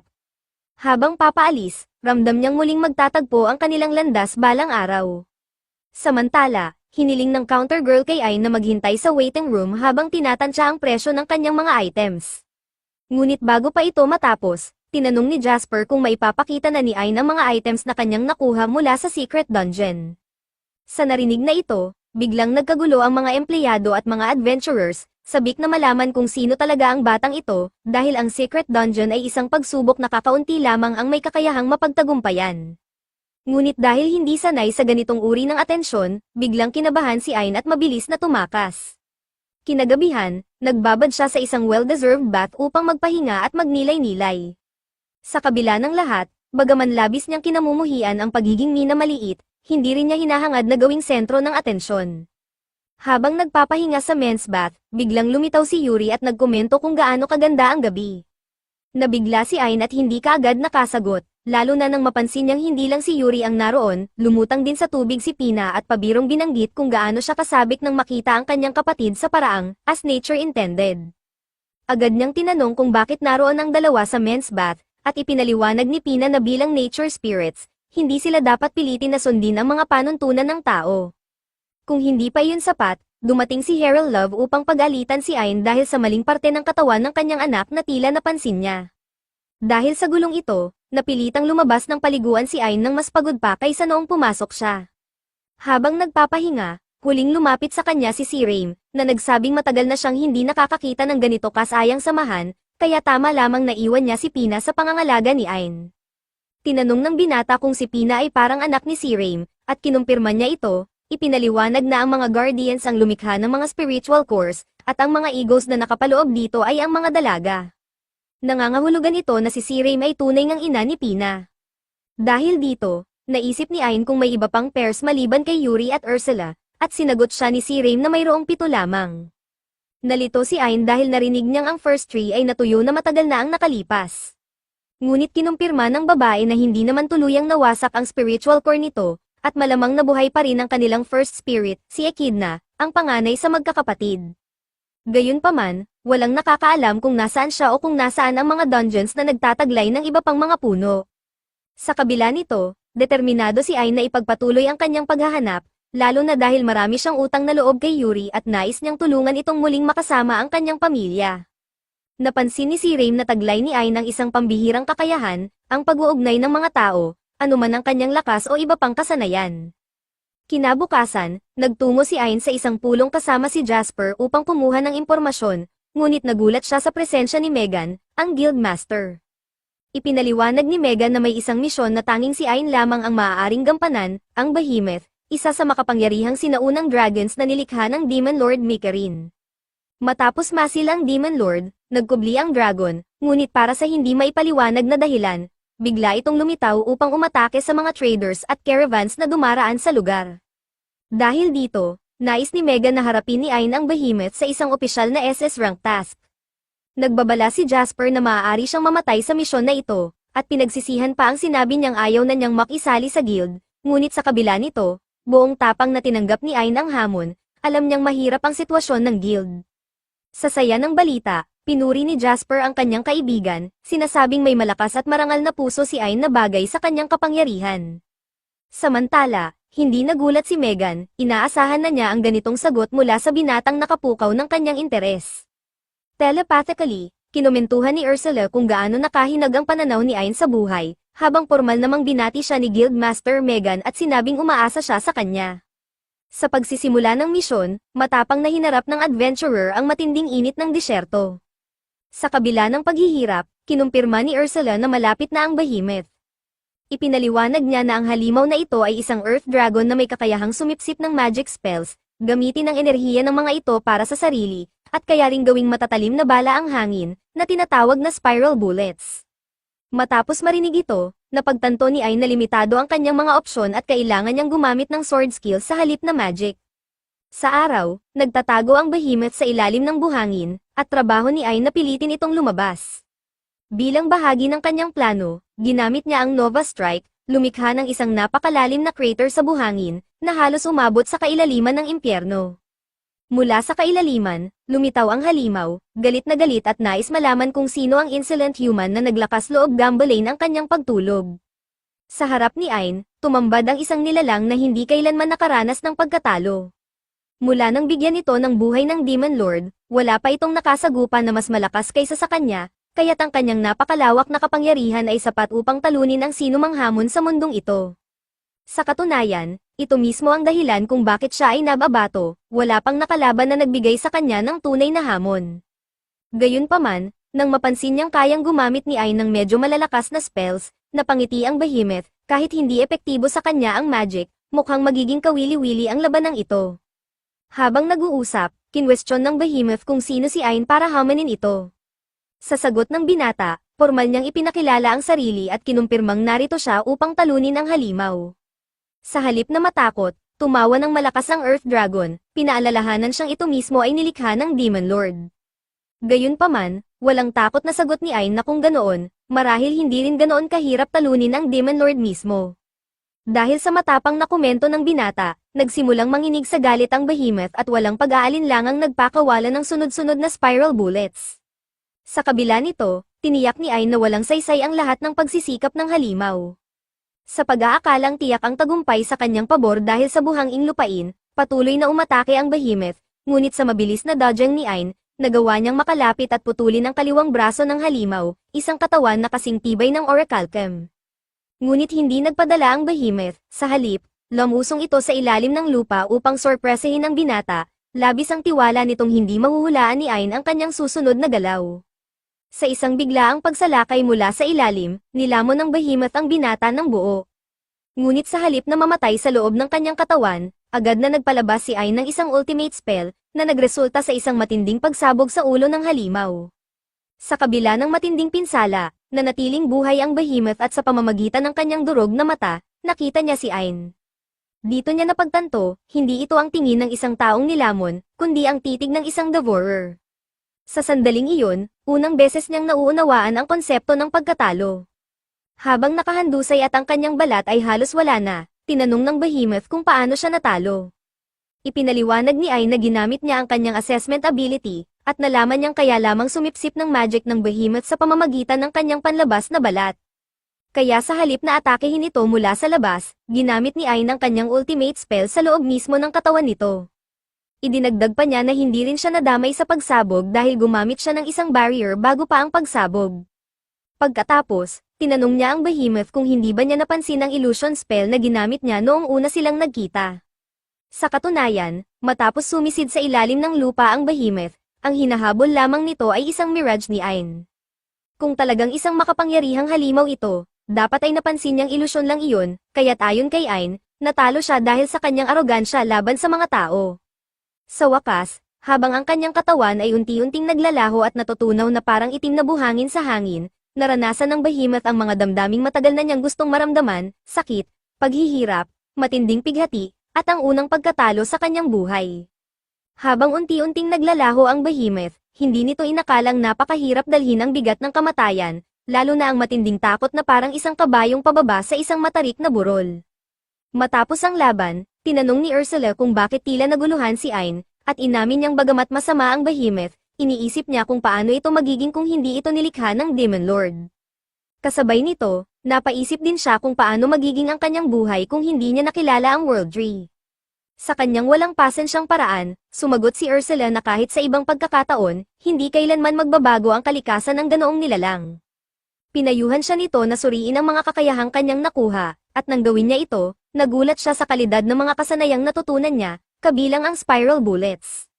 Dumating sina Yuri, si Raim, at Pina upang palakasin ang loob ni Ain, ngunit sinabi niyang nagawa lamang niya ito dahil sa lakas na ibinigay nila sa kanya. Pagbalik sa kaharian, tinugon ni Ain ang kahilingan ni Claudia na makilala ang kanyang ama. Nang walang abiso, biglang dumating ang hari mismo sa silid. Nang makita ang nakapanghihilakbot na anyo ng monarch, agad na tumayo at yumuko si Ain sa labis na kaba. Ngunit sa kanyang gulat, ang hari ay isang mabait at kalmadong tao, kabaligtaran ng kanyang inakala. Dahil dito, bumalik siya sa kanyang upuan, ngunit biglang niyakap siya ni Claudia, sabay banggit na gusto niyang maging pangalawang asawa ni Ain. Upang hindi magpahuli, niyakap din siya ni Yuri. Sa huli, masayang ipinahayag ng hari ang kanyang kagalakan na magkaroon ng isang mahalagang figure bilang manugang, lalo na't si Ain ang tumalo sa nakakatakot na Behemoth. Inilarawan din niya ang binata bilang eksaktong gaya ng sinabi ng kanyang anak, gwapo, may kasanayan, at mapagkumbaba, isang mandirigmang hindi kailanman naging mayabang sa kabila ng kanyang lakas. Dagdag pa rito, sinabi ng hari na ang Behemoth ay hindi lamang ang tagumpay ni Ain, kundi na-rescue rin niya si Claudia ilang araw na ang nakalipas. Dahil dito, bilang pagpapakita ng pasasalamat, yumuko mismo ang hari kay Ain, isang bagay na nagbigay sa kanya ng matinding kahihiyan. Agad niyang hiniling sa monarch na itaas ang kanyang ulo, dahil si Yuri rin ang tumulong sa kanya upang magtagumpay. Dahil dito, Nagpasalamat din ang hari sa espiritu at idiniin na sa kabab ang loob ni Ayn at sa kanyang pagbibigay ng kredito sa iba, tiyak na magiging isang napakahalagang tao ito balang araw. Bilang tanda ng kanyang pagpapahalaga, ibinigay ng hari kay Ayn ang isang relo na may royal crest, na nagbibigay sa kanya ng malayang paglalakbay saan man sa kaharian. Samantala, sa lansangan, nag-uusap ang mga tao tungkol sa tagumpay ni Ayn sa pagtalo sa Behemoth, isang sinaunang dragon. Habang naglalakad si Zoid, aksidente siyang nabangga ng isang lalaki na pinag-uusapan si Ayn, dahilan upang siya ay bumagsak sa lupa, puno ng puot. Kahit saan siya magpunta, ang tanging usap-usapan ay ang kanyang dating kasama.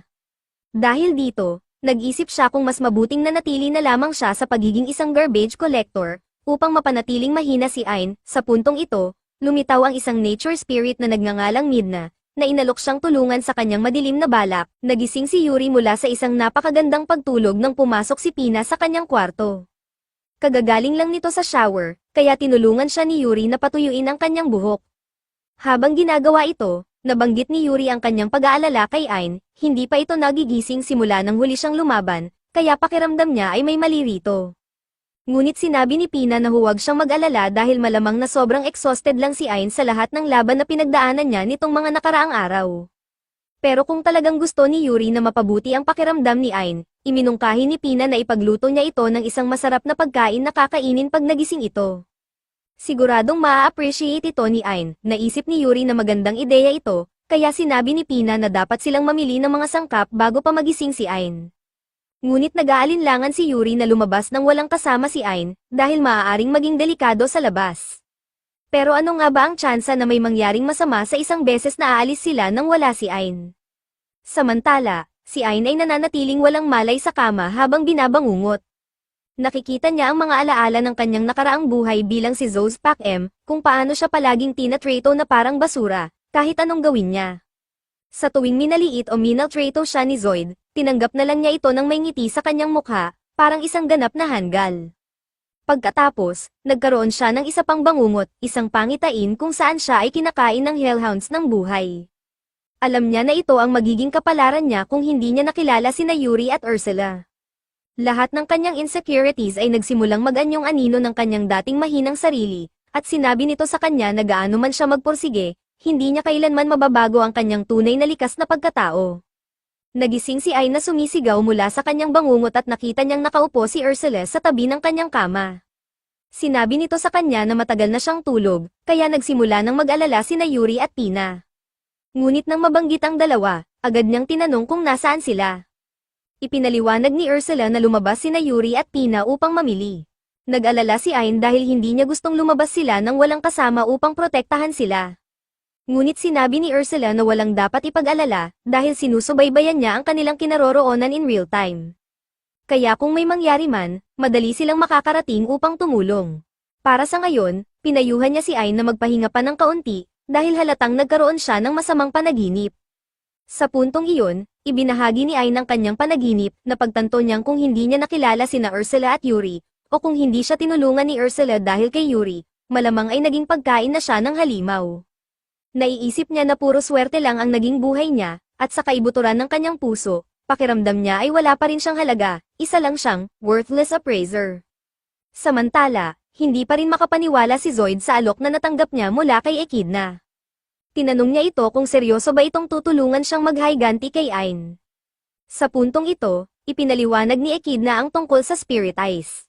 Sinabi niya na ang tanging dahilan kung bakit napakalakas ngayon ni Ayn ay dahil nabigyan siya ng isang Spirit Eye. Malamang, hindi man lang ito nagsikap para sa kanyang kapangyarihan. Dahil dito, tuluyan nang naunawaan ni Zoid ang nangyari, at pakiramdam niya ay hindi ito patas. Bakit ang isang tulad ni Ayn, na wala namang halaga, ay nagawang lampasan siya ng ganoon lang, dahil lang sa isang Spirit Eye? Dito pumasok ang isang alok ni Echidna, isang hindi matutulan ni Zoid. Tinanong niya ito, gusto mo bang magkaroon din ng sarili mong Spirit Eye? Sa sandaling marinig ito, agad na tinanggap ni Zoid ang alok. Wala siyang pagdadalawang isip, handa siyang gawin ang lahat upang makuha ang kapangyarihan na iyon. At sa mismong sandaling iyon, nabuo ni Echidna ang isang Spirit Eye sa kanyang kamay at walang pag-aalinlangan itong ibinaon sa noo ni Zoid. Agad na naramdaman ni Zoid ang matinding sakit habang ang kanyang katawan ay nagsimulang magbago. Nagsimula siyang mag-mutate, at nang matapos ang kanyang transformation, si Zoid ay naging isang malakas na halimaw at agad niyang sinubukan ang kanyang bagong kapangyarihan sa pamamagitan ng pagtalon sa ere at mabilis na pagtakbo sa mga bubong. Sa gitna nito, nakita niya si Jolene kasama ang bagong kasintahan, at dahil hindi pa rin siya nakaka-move on sa ginawa nitong pagtalikod sa kanya, agad niyang tinugis ang dalawa, kinagat at pinugot ang ulo ng kasintahan ni Jolene, habang mapanuksong tinatanong ito kung sino na ang poprotekta sa kanya ngayon. Sa takot, nagmakaawa si Jolene para sa kanyang buhay, pero walang awa siyang pinugutan ni Zoid.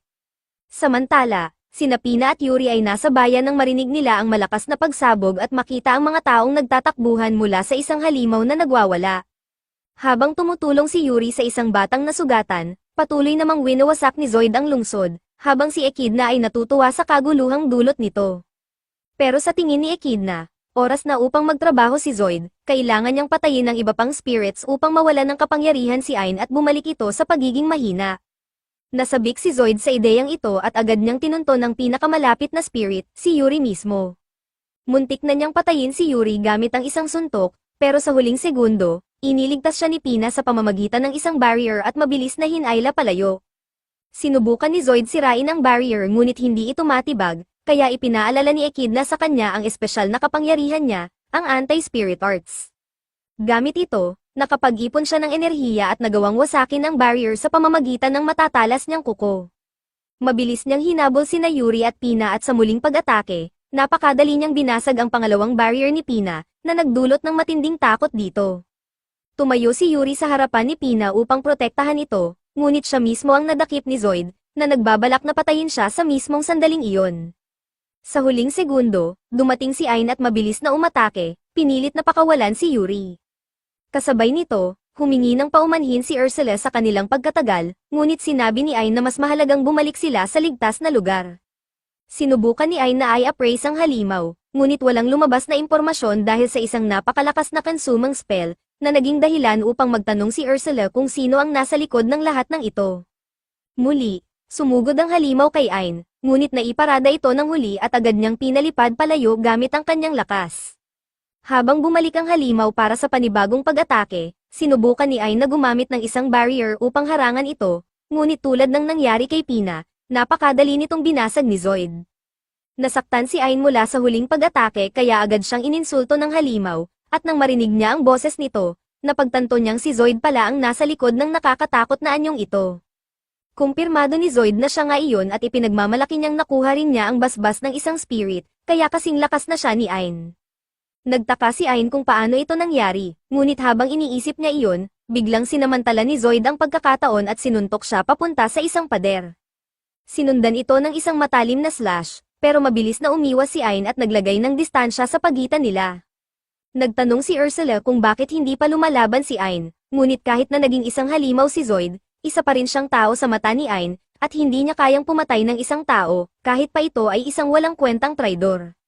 Biglang sumulpot mula sa lupa ang mga tentacle ni Zoid, kaya napilitan si Ain na tumalon papunta sa isang bubong, ngunit agad din itong sinundan ni Zoid. Habang pinag-aaralan ng kanyang bagong kapangyarihan, hindi pa rin makapaniwala si Zoid sa antas ng pagkawasak na kaya niyang gawin, at lalo pa siyang naguguluhan kung bakit si Ain, na may parehong lakas, ay hindi ito ginagamit para sa sarili niyang kapakinabangan. Nang magkaroon si Zoid ng ganitong kapangyarihan, agad niyang ginamit ito upang maghayganti sa mga taong sumire sa kanya, kaya nagtataka siya kung bakit hindi iyon ginawa ni Ain sa kanya. Sinabi ni Zoid na kahit anong gawin ni Ain para magpakabanal, hindi may kakaila na siguradong minsan niyang inisip ang pagputol ng kanyang ulo bilang ganti sa lahat ng pang-aapi nito noon.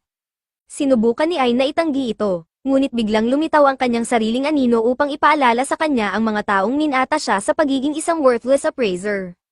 Ipinunto ng anino niya na siya at si Zoid ay pareho lamang, mga taong dating walang halaga at gagawin ang lahat para lang mabuhay, kahit pa ito ay kaiyahiya. Kahit na mas malakas na siya ngayon, sa kaibuturan ng kanyang pagkatao, isa pa rin siyang walang silbing basura. Unti-unting napapaisip si Ain kung tama nga ba ang sinasabi ni Zoid, ngunit biglang lumabas si Yuri at isinigaw na mali ito, si Ain ang pinakabait na taong nakilala niya. Sinabi ni Ursula na hindi lang lakas ang nakuha ni Ain, kundi pati ang kanyang puso ay naging mas matatag. Sa kabila ng kapangyarihan niya, pinili niyang gamitin ito para tumulong sa iba, at hindi kailanman niya sinaktan ang sinumang mas mahina kaysa sa kanya, hindi tulad ni Zoid. Dagdag pa ni Yuri, hindi lang si Ain ang nagkaroon ng swerte noong araw na iyon, kundi pati siya, dahil mula nang makilala niya si Ain, nagbago rin ang kanyang buhay para sa ikabubuti. Magsasalita pa sana si Zoid ngunit nainis na ito sa lahat ng sentimental na usapan, kaya muli niyang iginiit na si Ain ay isa pa ring mahina at walang silbing tao na umaasa lang sa kapangyarihan ng spirits.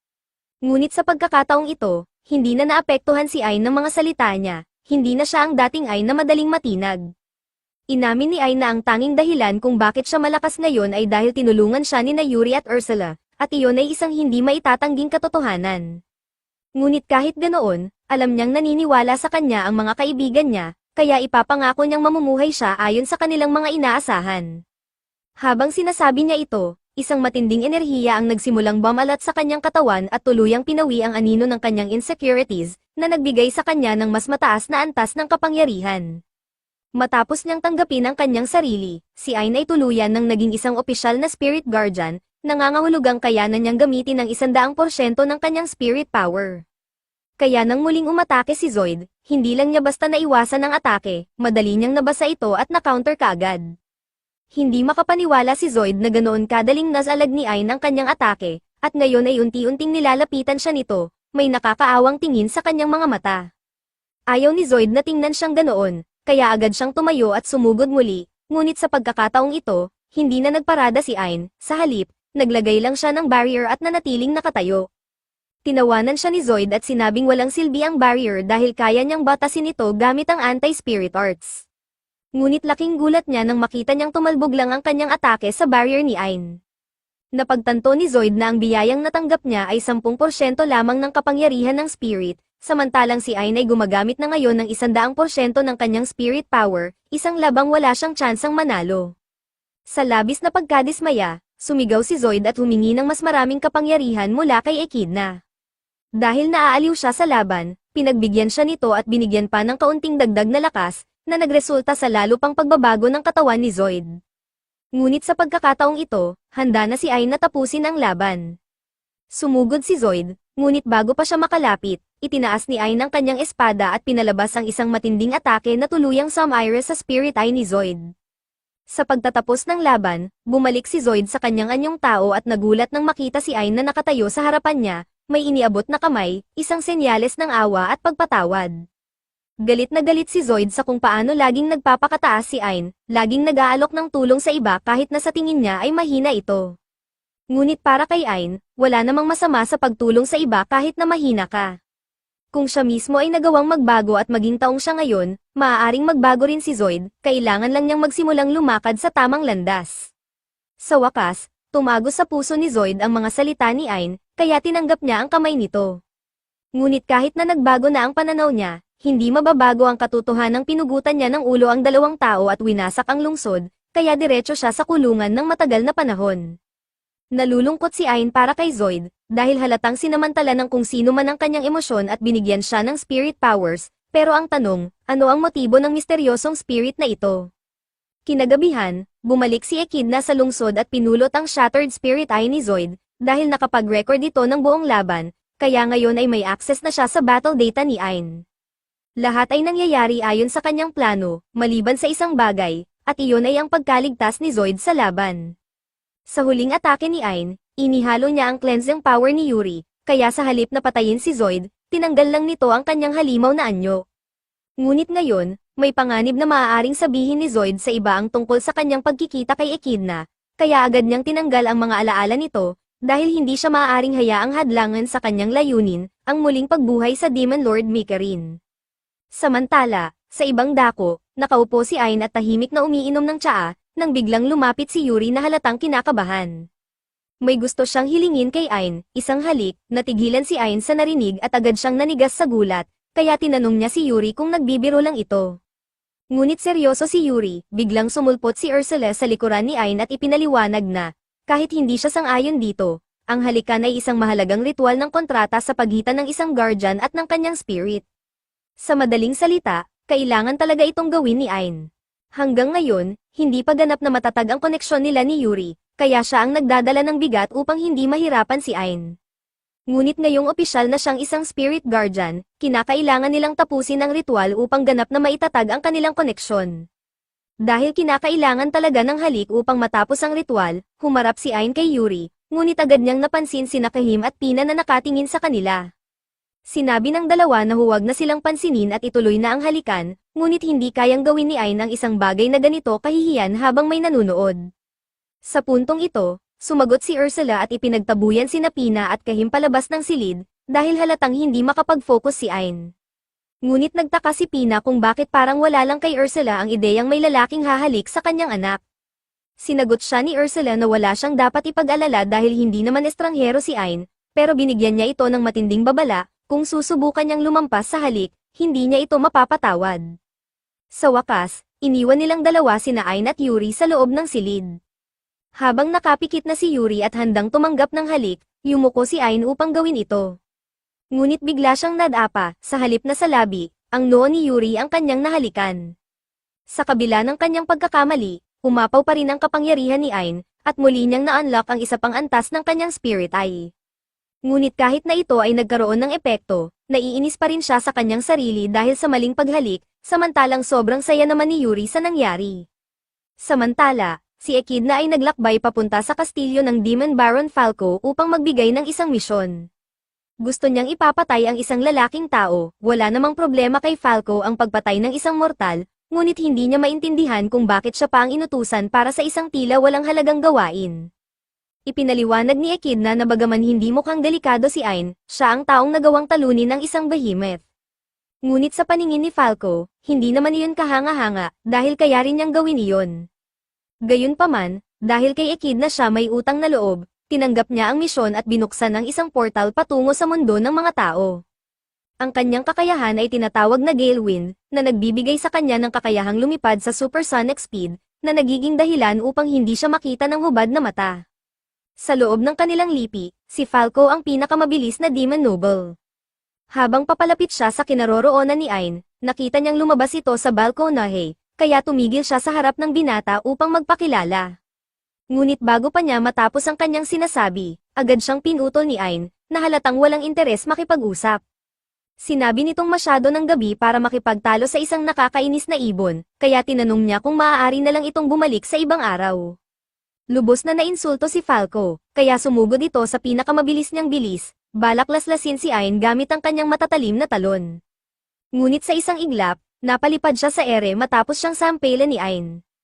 Hindi siya makapaniwala sa nangyari, paano nagawang makita ni Ain ang kanyang supersonic attack at nakareact pa ito ng ganoon kadali. Ngunit hindi pa doon natatapos ang laban, tumalon si Ain paitaas, gamit ang kanyang helix bullet, at tuluyang pinabagsak si Falco sa lupa.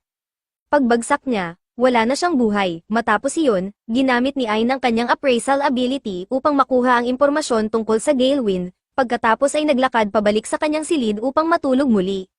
Ngunit dahil sa ingay na nilikha ng laban, nagising ang iba pang kasamahan niya. Nagtipon sila at nagtanong kung ano ang nangyari, kaya agad namang humingi ng paumanhin si Ain sa pagkaabala sa kanilang pagtulog. Nang makita ng lahat ang bangkay ng demonyong napatay ni Ain, pabirong sinabi ni Pina na kung kaya niyang talunin ang ganoong klase ng halimaw nang hindi kinakailangan ang tulong ni Ursula, baka mas malakas na siya rito. Ngunit sa halip na sagutin ito, agad siyang nilock ni Ursula sa isang submission hold upang ipaalala kung sino pa rin ang mas dominante. Kinabukasan, nagtungo si Ain sa Royal Castle, kung saan nagulat si Claudia sa kanyang pagdating dahil hindi naman ito madalas pumunta roon.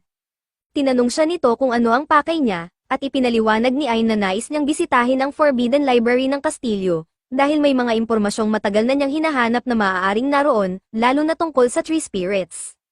Karaniwan, ang library na ito ay eksklusibo lamang sa royal family, ngunit dahil niregaluhan siya ng hari ng isang relo na may royal crest, pinayagan siyang pumasok. Pinangunahan siya ni Claudia patungo sa pangunahing pasukan ng Forbidden Library, ngunit sinabi niyang hanggang doon lang ang maitutulong niya. Upang makapasok, kinakailangang may pahintulot mula sa parehong hari at ang mismong librarian ng library. May pahintulot na si Ain mula sa hari, ngunit nagtataka siya kung paano makakakuha ng permiso mula sa isang librarian na hindi pa niya nakikilala. Ipinaliwanag ni Claudia na napakadiretso lang ng proseso, kung hindi ka pinayagan ng librarian, imposibleng makapasok.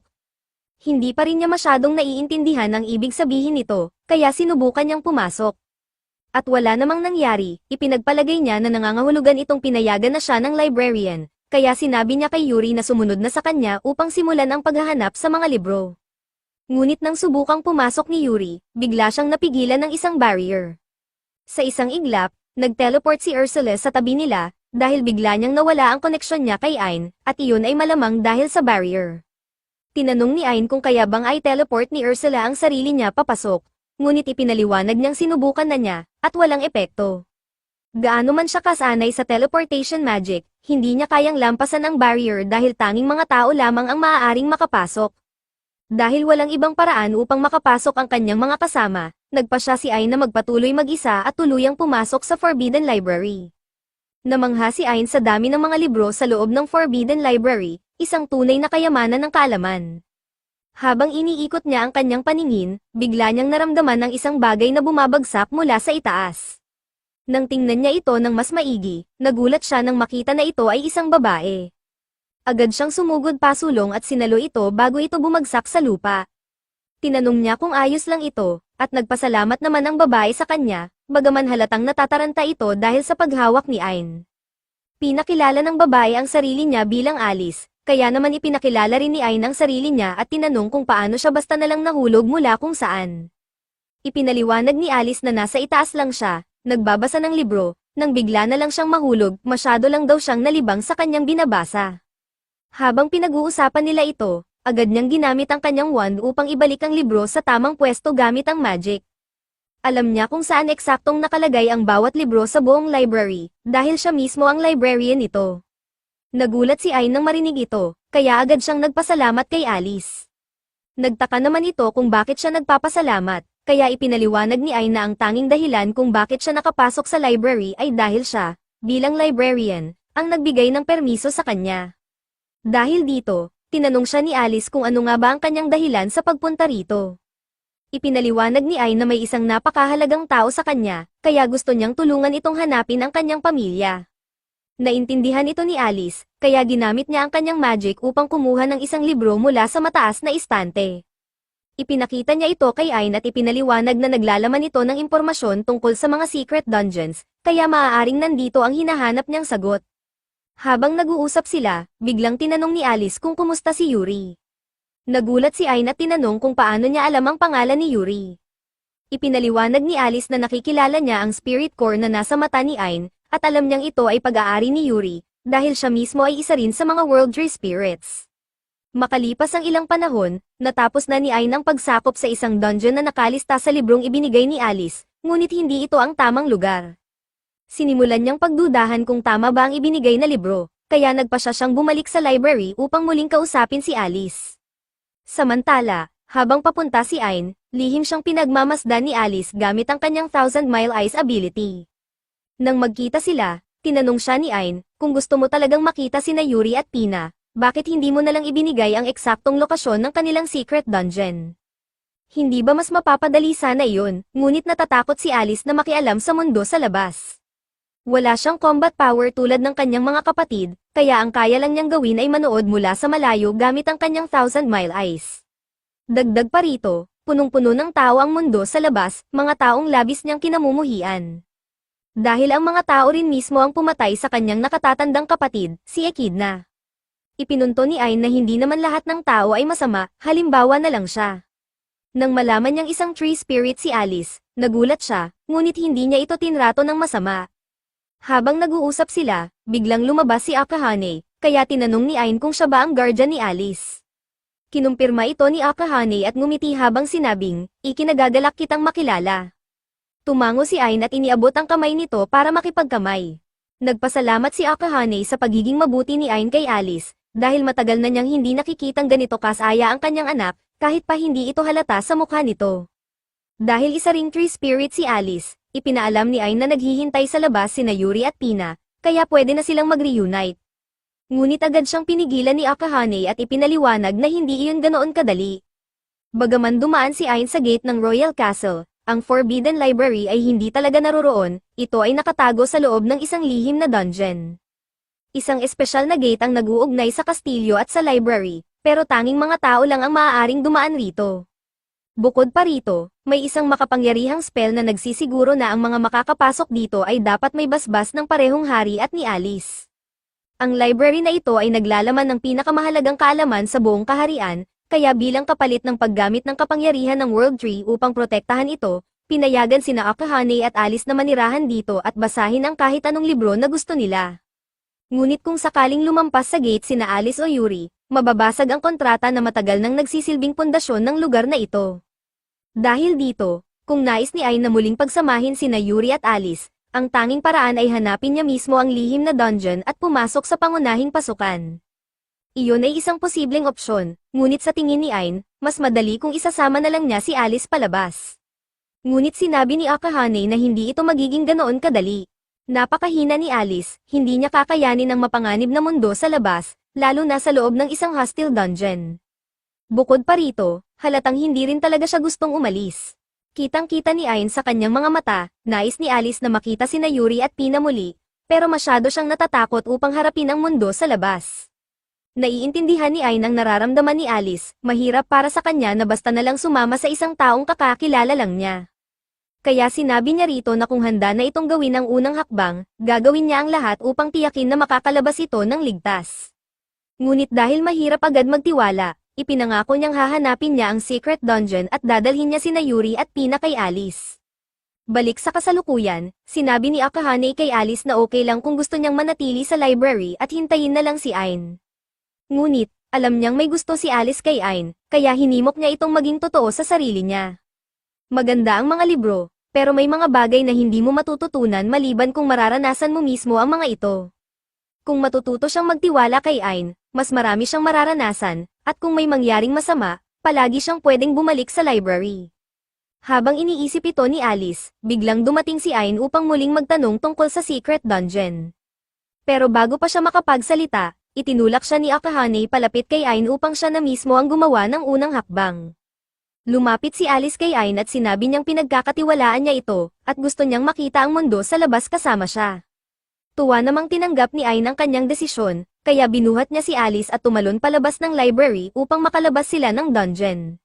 Bago sila tuluyang umalis, ibinigay ni Akahane kay Ain ang spirit core ni Alice, dahil hindi siya maaaring umalis sa dungeon nang wala ito. At sa ganoon, nagsimula na ang kanilang paglalakbay upang makatakas mula sa secret dungeon.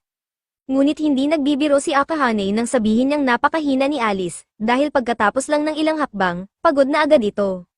Dahil kailangan nilang magpatuloy, ipinasya ni Ain na buhatin na lang si Alice sa kanyang likod habang nililinis niya ang dungeon. Di nagtagal, nakarating sila sa unang boss battle, isang samurai monster. Mahusay sa espada ang kalaban, kaya nahihirapan si Ain, dahil mas mataas ang antas ng swordsmanship nito kumpara sa kanya. Alam niyang wala siyang tsansang manalo sa labanan ng espada, kaya itinapon niya ang kanyang sandata. Dahil sa kanyang code of honor, ginawa rin ito ng samurai. Ngunit sa sandaling ito ay ibaba ng samurai ang kanyang espada, agad siyang sinugod ni Ain at sinipa sa mukha, tuluyang pinabagsak ito.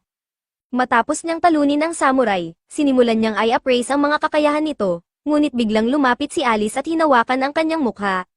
Ipinaliwanag ni Akahane na nag-aalala lamang si Alice at gusto niyang siguraduhin na hindi nasaktan si Ain sa laban.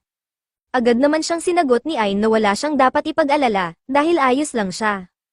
Hindi nagtagal, nakarating na sila sa exit ng dungeon, at kaunting panahon na lang, magkakasama na muli sina Alice, Yuri, at Pina. Ngunit sa halip na matuwa, mukhang malungkot si Alice. Naguluhan si Ain kung bakit, kaya ipinaliwanag ni Akahane na nalulungkot si Alice dahil pagkatapos nilang lumabas sa dungeon, hindi na siya babuhitan ni Ain. Napangiti si Ain at sinabing, kung iyon lang ang problema, walang dapat ipag-alala, pwede niya siyang buhatin kahit kailan niya gusto, kahit pagkatapos nilang makauwi. Pagkarating nila sa mansion, masayang sinalubong ni Yuri si Alice at agad itong niyakap. Ngunit hindi mahilig si Alice sa malalaking yakap, kaya umiwas siya. Sa halip, niyakap ni Yuri si Ain at nagpasalamat sa kanya sa pagdadala kay Alice. Ngunit nang makita ni Alice na masyadong malapit si Yuri kay Ain, naging awkward siya. Dahil dito, nagpa siya si Pina na biruin siya, niniyakap din niya si Ain at sinabing, kung hindi ka magmadali, baka wala nang matirang espasyo para sa'yo. Dahil dito, hindi na nagdalawang isip si Alice at agad na kumapit sa braso ni Ain.